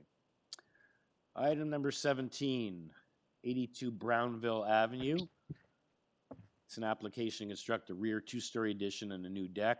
There are 2 variances, and we have nothing whatsoever on file on this application. Milan Lukovic is the agent. And there is no urban forestry. Milan Lukovic. Hi, Mr. Chairman. It's actually Brad Gerard. I'm the owner of 82 Brownville, representing today. Okay, so you're appearing, sorry, what's your name again? Bradley Duncan Gerard?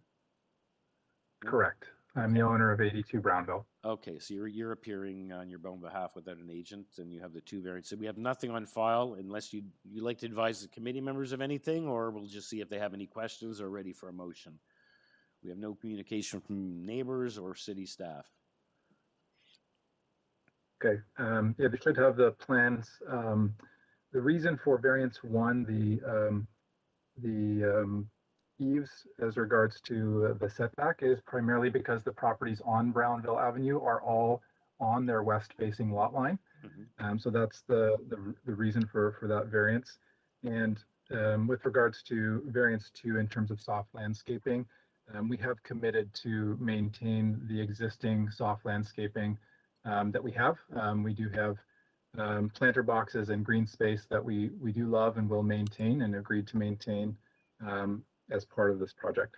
Okay, so it's an existing condition, I take it, because you are doing here for a rear two-story addition, new rear deck, and this is at the front.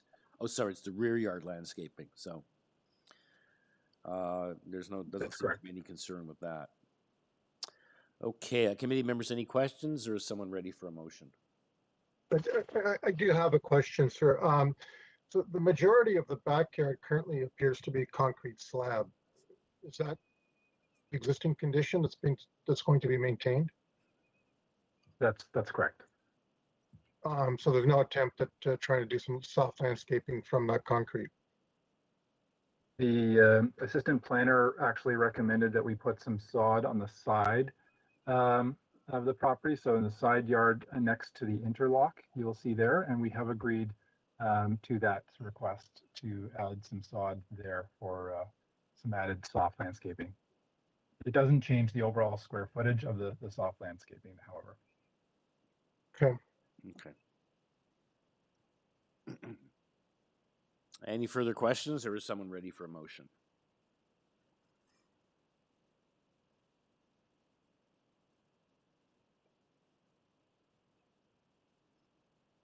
Mr. Taylor?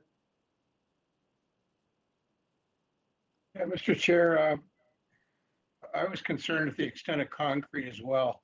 Still am, but it is an existing condition. So I find basically the application meets the 4 tests, and I move approval. Okay. Thank you, Mr. Taylor. Seconder for that option, that motion. I just have a quick question. Is it possible to make the addition of the sod conditional on this approval? Sorry, I missed that. The inclusion of. Is it possible, because apparently the planning department asked for sod to be added to the backyard for soft landscaping. I'm just wondering if we can make that a condition of approval. We just don't have a plan that reflects that. Where did you say staff asked for that? I don't have anything. That was what the applicant told us. That that staff had asked for the addition of some sod at the back for soft landscaping. That's correct. And we did actually submit a revised, again, it doesn't change the overall plan, but we did submit a revised drawing October 6th to Nicole Milrose, and that was received. So it doesn't change any of the actual drawing, but it does confirm the sod on either side of the interlock on the side yard. Okay, is that in addition to the 15% of rear yard landscaping of 15.63, or in addition to that? It does not change that. So it still is going to be 15%. Only 15%. Yes. That's after Because you it's add that considered landscape strip. So the number doesn't change from 15.63 square meters being 15% of the rear yard. That's correct. Okay, so there's no, so it really isn't a condition. It's necessary to comply with this variance. Otherwise, you'd be less than 15%. Is that what you're saying? And we don't have a request in writing, so I would think you should leave this alone, right? It's not going any, you're not increasing it anymore. You just said it doesn't change the variance, the landscape strip. Correct. Okay. Yeah, he's adding landscaping to the side yard, not the rear yard. Oh, okay. Right. Okay. So that's not. Yeah. Yeah. Okay. So the Not the issue same is Ms. thing, no. Alderson asked if that could be included as a condition. That's the open question we have right now. So it was your motion, Mr. Taylor, and perhaps staff, is that something we should be adding if it involves the side yard and not the rear yard? But it is a mitigation against the large variance in the rear yard landscape. So Ms. Bartosik, what do you? It's just we just don't have the plan in front of us to show you what that would look like. So you would suggest that not be added as a condition because we don't have it with any amount of specificity as to what that would look like, and we don't have a plan to Correct. reflect it. Yes. Okay. Okay. So you're All right, well then, seconding the motion. I'm going to second it. I'm going to second the motion. Yes. Thank you. Okay. All in favor? As is. Okay. Unanimous approval. Okay. Thank you. Thank you. Okay. Okay. Item number 18 is 3009 Weston Road. This is an application for to maintain the existing driveway. There are 2 variances, and we have a report for information from the planning department advising us that back in 2017 there was a bylaw amendment to deal with driveway widths for 16 properties on Weston Road. It did not include this property. Perhaps we should find out why. So staff has given us a report for information advising us of that, giving us the link. it said the property at 3009 Weston Road was not included as part of these amendments to these existing driveway widths, front yard landscape, and front yard soft landscaping for 16 properties along Weston between Wilson and Bradstock Road.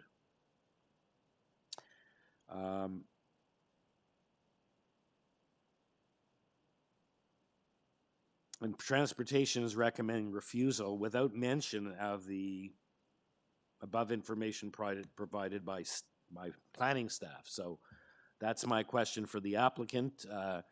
Kuang Van Tran is the Yes, applicant. speaking, sir. Okay, good morning, sir. Good morning, You sir. are the agent or you're the owner of the property? I'm the owner of 3009. Okay, so sir, do you know why your property was not, I haven't been able to check on the map if you're within those two streets that were included in the bylaw amendment in 2017? I don't know because when we bought the property, it's already have the Right, existing. it's an existing condition. I understand you want to maintain the existing driveway, and that's the way you bought it, correct? Yes, sir. Is your property between Wilson Avenue and Bradstock Road? No, it's Western and Okay, where are you on Weston Road? Are you near between Shepherd and Vision. okay? But also Shepherd. Okay, and you've seen the Shower- shower so staff has advised us of that. The planning report has advised that there were 16 properties that they agreed that they could have this this situation, but that your property wasn't included. Yes, sir. Transportation is recommending it be refused. They don't quite mention that. Staff, planning has mentioned this this zoning bylaw amendment in 2017, but transportation doesn't. Is that sort of did they know did they not consider that, or we don't know? We don't know. Right, I'm just asking staff as well. Ms. Bartosik?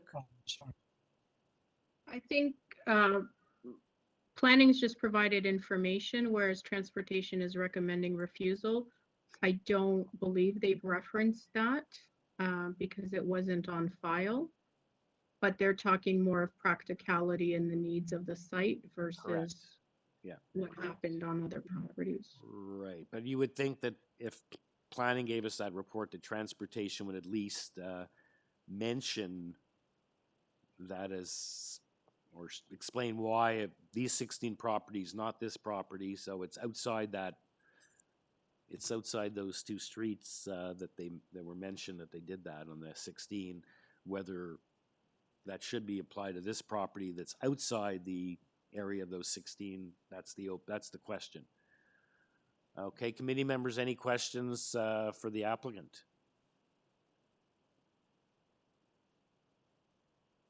Could we, my location map didn't show where this property was in relation to the streets mentioned in the planning report. You mentioned something about closer to Shepherd. Can we show that on an expanded map as to where the other 16 properties are in relation to this particular property? Has anyone taken a look to see? Chair, if I may, it appears that the properties that were subject to the bylaw are all on the west side of Weston Road and a little bit more further to the north generally. I think there's one property that might be directly across the street, but generally they're more north. Okay. And on the west side. All of them are on the west side. And this is on the east? Yeah, correct. Okay, that's certainly a relevant factor.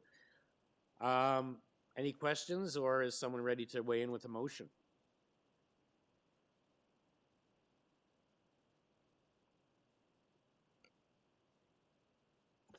Yeah, the planning staff is interesting and it advises us of that, but does it give us any, recommendation other than saying it's for information? Is it?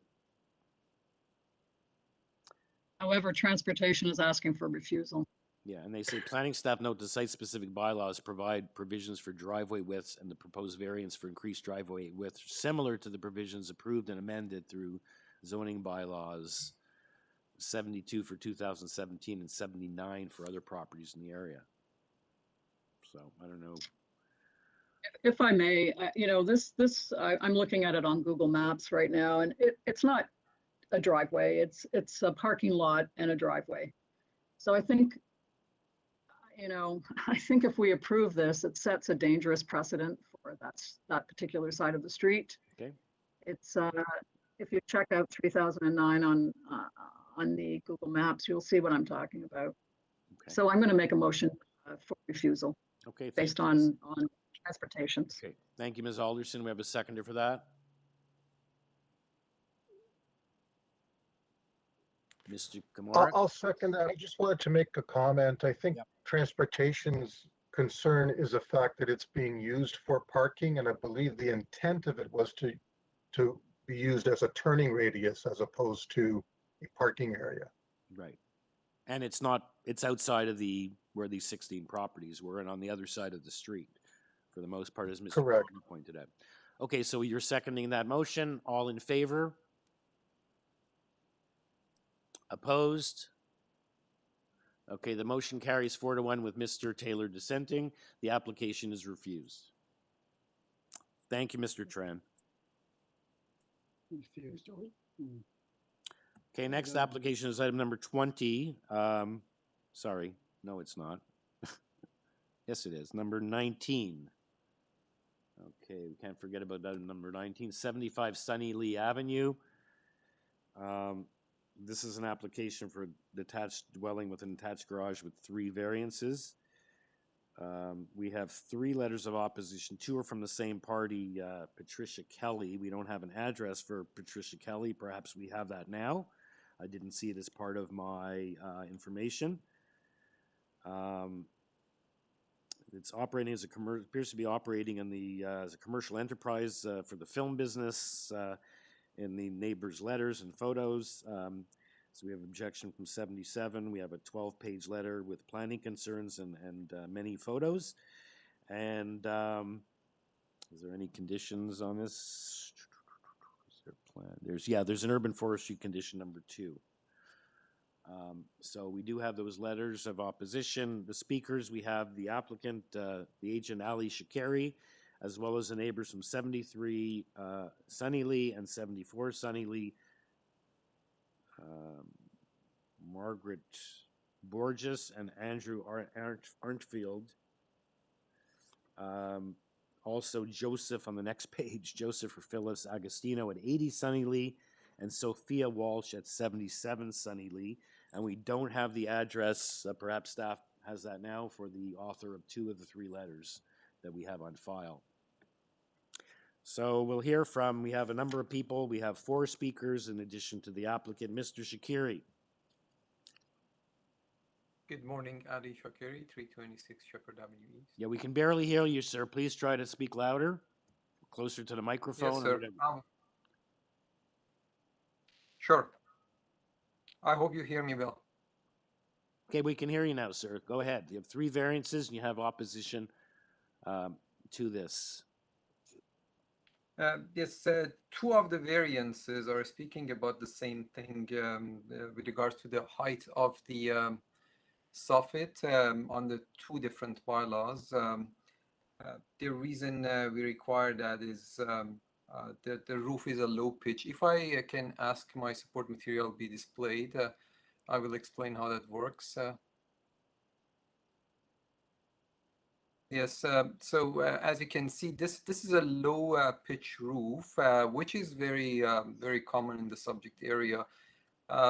In order to keep it that way, we had to basically raise the soffit so it doesn't create any technical issue with the second floor.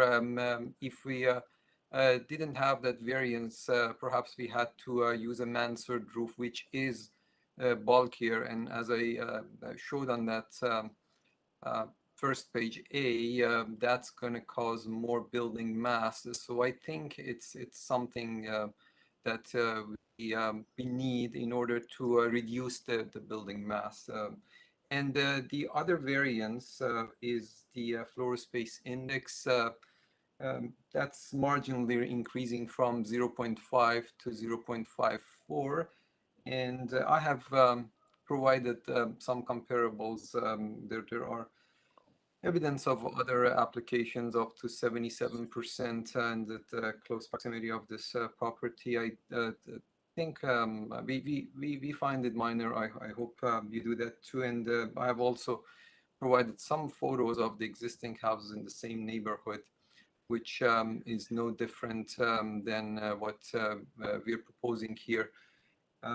I have no further comment if there is any. Oh, by the way, just one thing is that the floor area that you see is including the garage. In that area, the floor area of the house is calculated with the garage. So part of that floor area that you can see is the two-car garage that we're proposing.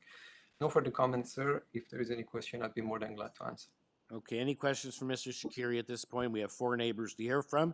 And I also was checking, so Patricia Kelly, who's written in 2 letters, has advised in a October 6th email that her address is in fact 74 Sunnylee.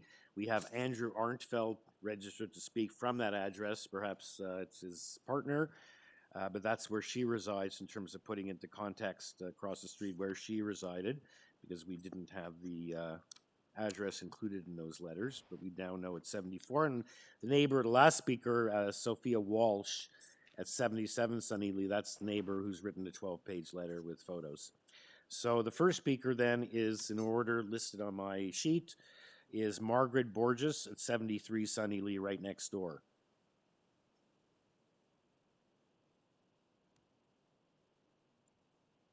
Is Margaret Borges on the line? Hi, Mr. Chair,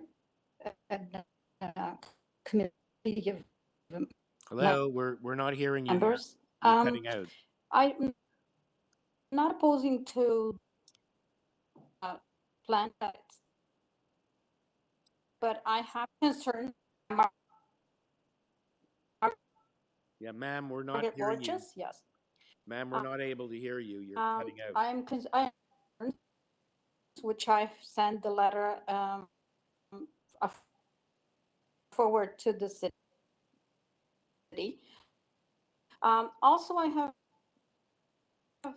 Ma'am, there's no point. You're every second word is lost. We can't hear you what you're saying. Oh, Ma'am, perhaps we can try to I'm improve. sorry, She can call but in, perhaps. In the meantime, we'll hear I'm from not- other speakers. not on mute. Ma'am, we can't hear you. So I have concerns on Hi, Margaret. the west Margaret. side corner of the Margaret. front of the house is higher than Margaret. 7.3. Margaret, can you hear me? Hi. Can you try calling in using Hello? Hi. Can you try calling in using the instructions that were sent out in the email yesterday? There seems to be a disruption in your connection. I don't know if it's on your end or our end, but if you can disconnect from the WebEx and try calling in, we're gonna go to the next speaker, and then so we're gonna go to the next speaker, and then we'll come back to you maybe at the end once you've called in. Okay? But I'm okay. Okay, let's just go to the next speaker and Just we'll come one back to her. Or, Margaret, you'll still have your opportunity to get your 5 minutes. We just can't hear you right now.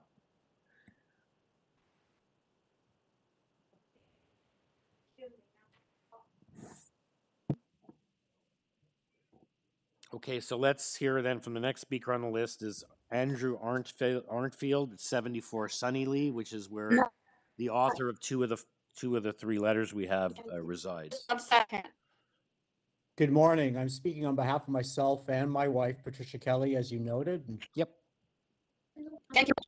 And thank you for your time today. I'll keep my comments brief. The homeowner, Ryan, works in the film industry and he supplies equipment to movie and TV sets. We're concerned that if the renovation proceeds as planned, which includes both a larger garage and living space, it's going to significantly impact our quality of life. With his commercial business that he runs from his home, he uses his garage as a warehouse for film equipment. and has trucks loading and unloading equipment at all times of the day and night, along with the resulting traffic congestion and noise. And our concern is that if the zoning variance is approved for the significant increase in the maximum gross floor area, including a larger garage, that the noise and disruption from his commercial business will continue to increase. There's more detail in the letters that my wife Patricia has written, but that's really in a nutshell where our concern is, this commercial business being run from his home and garage, and that the zoning variance will increase that noise and congestion. And secondly, we'd like to voice our support for our neighbors, Margaret Borges and Mike and Sophia Walsh, who live on either side of the homeowner. They've both lived in the neighborhood for decades, and they do have legitimate concerns about the plans and the variances. Yes. Thank you. Yeah, and we also have the letter from the Walshes at 77, a 12-page letter with photos regarding, there's two issues there, the use, which is really not a planning issue, and then actually on the actual built form in terms of those letters. Do you know if you or any of the neighbors have complained to the city or property standards, or whether this is an appropriate home-based type business, given all the deliveries and equipment coming and going at all hours? Has there been any complaints made to the councillor, to the property standards?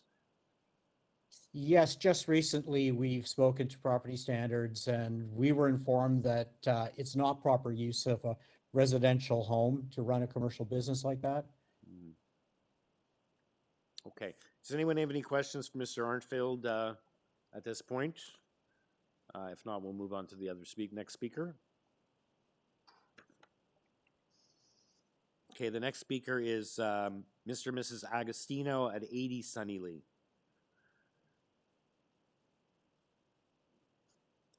Good afternoon. It's Joseph Agostino. I'm speaking on behalf of myself and my wife. I think you should probably hear from the Walshes first, because they are more impacted than I am. I'm across the street and a little bit further away. Okay. And if there's any time left, you can come back to me, and I'll have just a couple of points to make. Okay. Yeah, you have up to 5 minutes. So in terms of time being left, it's not like we have a deadline. But okay, if you'd like to hear from the Walshes, because they've written that 12-page letter with photos. So let's hear from Sophia Walsh. Hello, thank you. I'm speaking on behalf of myself and my husband, Mike Walsh, and we're directly next door to the proposed dwelling on the east side. We do have concerns and object to the proposals and the variances. Although they're classified as minor, for us, they have a direct negative impact affecting the quality of life we have enjoyed for 26 years at this residence. We object to the request of the increased wall and soffit heights beyond the permitted maximum. The higher elevation of this lot compared to the west, the houses on the west side and across the street, magnifies this due to the natural grading of the neighborhood, further causing the proposed dwelling to be out of character from the street view, because it is definitely much higher than the rest of the houses, including the comparatives that have been offered. And I will note that two recent builds, just about 2 and 5 doors away from this dwelling, have not been included in the comparatives submitted. I will also comment that the front west corner of the house actually seems to be about 8.15 meters from the soffit compared to the average that is proposed at 7.3. So just to give a feel for the elevation. Most concerning to us is the excess side wall and soffit height, including the position Could of we get the the applicant fireplace letter up on wall. the board, please? Thank you. I just Sorry? asked staff to put your letter up on the board while you're speaking. Sure, I'm paraphrasing the letter, so but all my points are in there. Right. Okay. So the most concerning to us is that the excess side wall and soffit height, including the position of the fireplace wall, creates a health and safety risk to us due to the lack of the appropriate clearance this building imposes on the required clearing for the wood-burning chimney on the west side of our house. The buildings at this position are at 8 feet apart, and the position of the chimney and the fact that the chimney extends out will reduce that clearance to about 6 or 6.5 feet. This creates an unsafe environment to us, as the gases from the fireplace would potentially not clear appropriately. The building code of 9.21.4.4 requires a 10-foot clearance for chimney flues to the surrounding structures. I will also call out that the applicant, the resident and owner of the house, has only came to us 2 days ago. Prior to that, there was absolutely no conversation about his plans and his proposals. When I asked about the necessity of the chimney and the setback to the property line, he was unable to adequately articulate. Instead, he offered that it would be a gas fireplace, which in my mind, I don't believe that a chimney is required for a gas fireplace. From moving on to the excess floor area, this is creating significant obstructions of views and afternoon sunlight. And I believe that it's not in alignment with the official plan, which calls out adequate privacy, sunlight, and sky views. If you go to page 10, the pictures, it shows on page 10 of my letter, the next page right here, that top picture, one back, please. Please go back. Page 6, right here, please. This shows the solid red line at the middle of the page there, shows where the two-story building will end. The second smaller red line is where the covered roof, which is attached to the building, will end. This takes up 40% of my backyard that I'm currently enjoying. And comparable homes, about 3 homes down, their second story is set back to accommodate the views and have less of an impact. The balcony on the second floor imposes privacy issues, which allows the applicant to directly look into my living space, my indoor living space. The raised deck on an already higher graded property further impacts our privacy and enjoyment of our backyard. Lighting will also be impacted. That is the living space, one of the 2 windows that's on the screen, where the balcony could just look directly in. The lighting will be impacted. The applicant's building is floor to ceiling windows and is also adding incremental 5 windows on the side between the buildings. And obviously, to enjoy the natural light in his home, yet there's no consideration on the negative impact for us. This is an inside view of the backyard. By the way, that hedge is not even on the current plans, so there's a few omissions. Those are my main concerns. I echo the concerns from Andrew and the operation of his commercial business, which from a parking perspective causes a significant hazard and safety to the neighborhood, as he's constantly blocking the sidewalk with his trailer and truck, and the volume of cars and blocking the roads for oncoming traffic. And we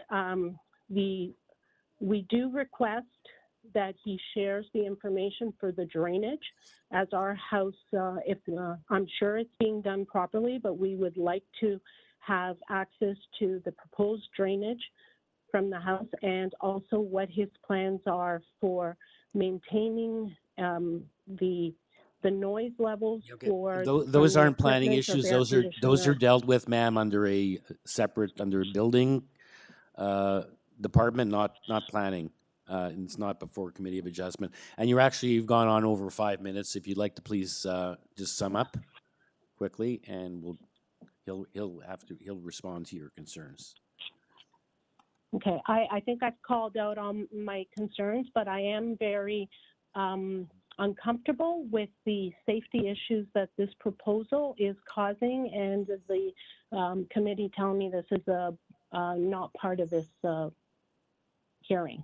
And No, all I I'm was not quite saying is that sure. issues of drainage is not a planning issue. It's something that's important. It will be dealt with at the building stage, and I believe he will have to, have some plan for drainage as part of the requirement, but it's not something we deal with here today. As well Okay, as I understand. I just technically we request deal with that planning. We don't information is list shared. also this use issue is sort of, I know it's concerning to the neighbors, but it is not a planning concern itself. We plan for the property, not for the people. So this property, if it's being built, will remain beyond this neighbor, and there are other means of dealing with the actual use issues. Okay. Okay, so let's go back then. Thank you for your letter, your well-reasoned letter, and your submissions. So we'll go back to then Mr. Agostino at 80, your neighbor who wanted you to speak first to see, he just wanted to add some comments. And then we'll go back and try to find Mrs. Borges, who is now called in, and hopefully we'll be able to hear what she has to say. Thank you, Mr. Chair. I echo the submissions made by Sophia and Andrew. Just basically, I've lived in the area for 32 years. It is a mature area of bungalows on large lots, and that's one of the attractions that we have for this area. I understand and appreciate that the bylaws do permit people to build bigger houses and in accordance with the bylaw, and I don't object to someone obviously building a bigger and better house, as long as it completes or meets the bylaw requirements. Now, this is requesting a variation, and as best as I can figure out from the numbers that you've submitted on your documentation, I think this is more than a minor variance. And I think what Sophia suggested as well, showing you how big the property is going to be, is more than a minor variance.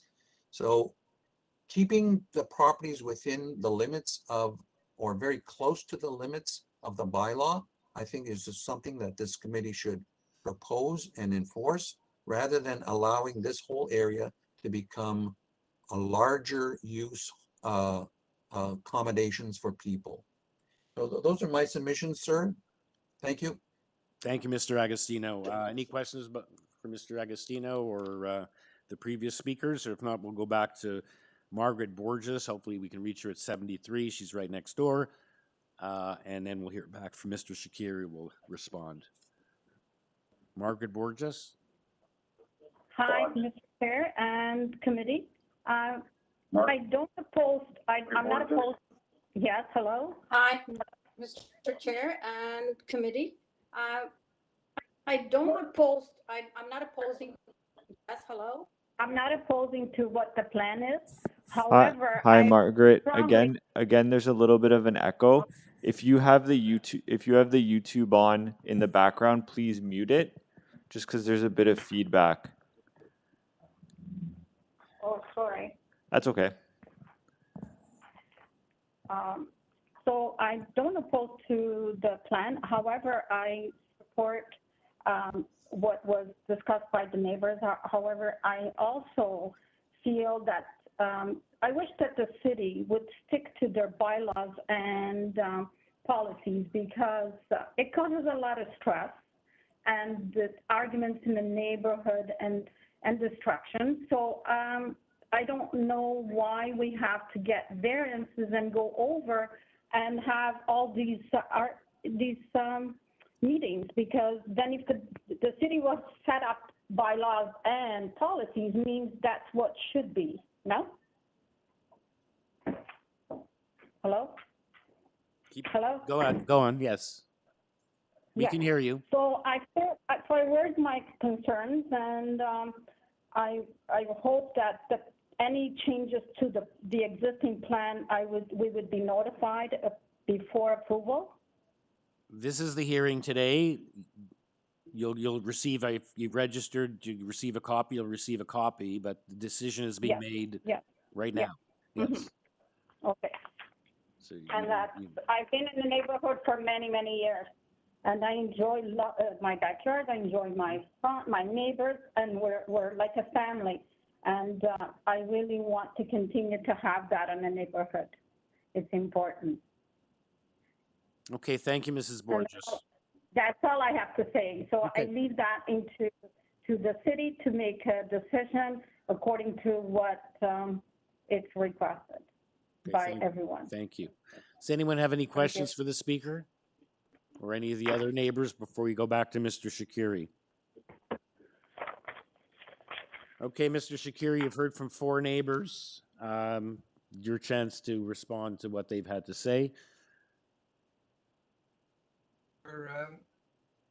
Regarding comments made by the neighbor on the opposite side, number 74, and the commercial use of this property, I inquired about that from my client.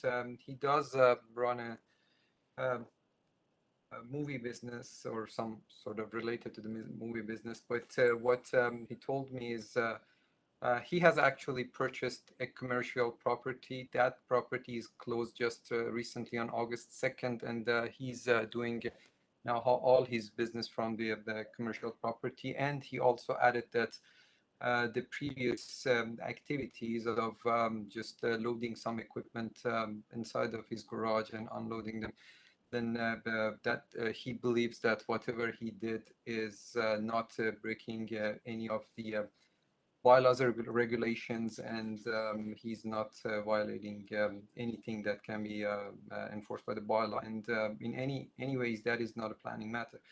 I heard the comments from Margaret as well as Mr. and Mrs. Agustin. I think those were mostly echoing the comments coming from Mr. and Mrs. Walsh at number 77. So I focus on that. There was an issue of fireplace that they think it's not adequately addressed. That's regarding a section of the Ontario Building Code, which I'm very well familiar with. That speaks about designing a house with a chimney. An existing house on the property is not causing any violation under 921.44 of the Ontario Building Code. And in any case, that is not a planning matter. That will be reviewed by the building officials at the time of building permit, and they will address it. But if we had, if that comment was correct, basically no one was able to build any house in downtown Toronto because that creates a 3 meters clearance around any existing chimney that we can find very, very frequently in downtown Toronto. So I assure you that that is not a valid comment according to Ontario Building Code. About the late approach, this application with just 2 variances, as I mentioned, one of them is repetitious on the 2 bylaws. We believe it's pretty minor. So my client actually intended to talk to the neighbors after we surprisingly saw this extensive objection letters. I would like to mention that the length of this dwelling, even including that rear extension, is just slightly over 17 meter. A building as of right can be 17 meter long plus a covered deck or balcony that is not occupying more than 5% of the lot. We are not nearly occupying that much. I would say I don't want to contest the scale of the graphs that were provided, but this is not encroaching into the backyard to the extent that was shown. I would say that there is no intention of using that as a balcony for the second floor. If the committee wishes to impose a condition that we are not allowed to have a balcony on the second floor, by all means we accept, because that's not an intention. And the raised deck that is mentioned is only 3 steps over the natural grade. You can clearly see that on the site plan. That is substantially lower than the rear decks that you see on the new developments nowadays. So all in all, what we have proposed is something that is very similar to the other development in the neighborhood, and actually lower, because if you look at the comparables that they provided, we are not nearly asking for as much floor space as the other houses in the area have requested and been granted by the committee. In any case, the floor space is not the definitive a scale to measure the mass. For example, if one room is eliminated on the second floor and we have like some sort of a void, that decreases the floor space to less than 50%, and it's going to be the same house. If we didn't have that soffit height variance, that would actually cause the building to be bulkier and massier, as I showed on my first graph that I provided. I think that these are minor variances we're dealing here with. I would like to mention that there was a late comment from Forestry as well. They were speaking about some valuable trees on the property backing to us. We agreed to shift the swimming pool. I provided a new site plan that by shifting that swimming pool, we are Mr. Shakiri, we are over 5 minutes. Can you please try to wrap up? And there is a urban forestry condition number 2 on this application, but please wrap up. You're almost at 6 minutes. Sure. 10 seconds. That there was a tree very proximate to the swimming pool that we are now saving. That was actually a request of my client as well, and I think everybody will benefit from the new location of the pool. If there is any question, I'd be more than glad to answer. Okay. Okay, panel members, we've heard from 4 neighbors. We've heard from Mr. Shakiri. We've heard his rebuttal. Any follow-up remaining questions? Or is someone ready to weigh in with a motion? At this point of the soffit height, it looks like it's on it's 0.3 over, which is of a meter, which is about 1 foot over what's permitted. And the repetition there is, it's under 2 bylaws. The same performance standard of the soffit wall height, and the side wall height. So, Mr. Taylor. Yeah, Mr. Chair, I'm prepared to make a motion. I just make a quick preliminary comment that our main purpose as a committee of adjustment is to consider the impact of variances over and above what is permitted as of right. So if we look at variance 2, as you pointed out, Mr. Chair, sidewall height variance 0.3 meters or about a foot, I would determine that to be minor. Soffit height of 0.8 meters over what is permitted as of right, I would consider that to be minor. Looking at the gross floor area variance on the face of it, it looks significant, about a third more. But again, when we consider the impact, we have to appreciate, or I suggest we appreciate, that there are no variances required for lot coverage, no yard adjustments, and as I pointed out before, in my opinion, minimal height variances for sidewall and soffit.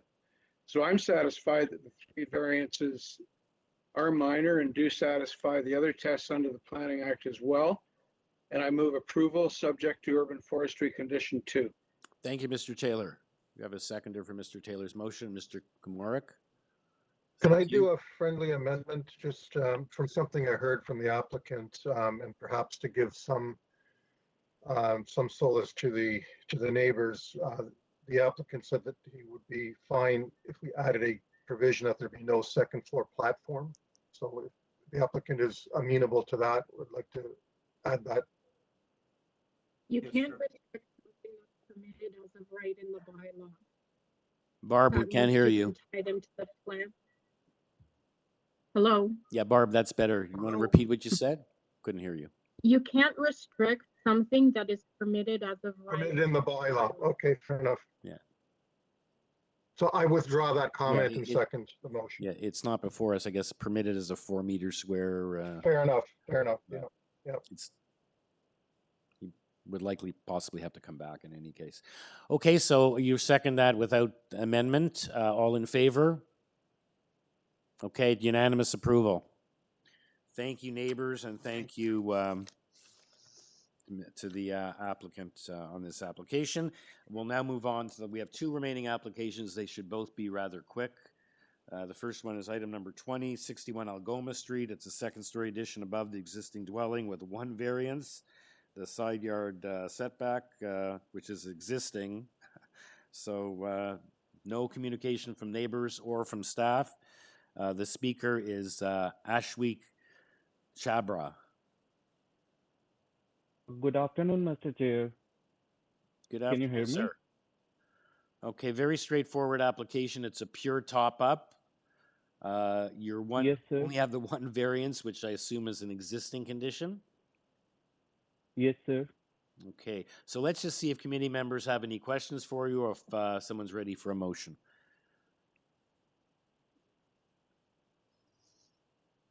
And there's no conditions.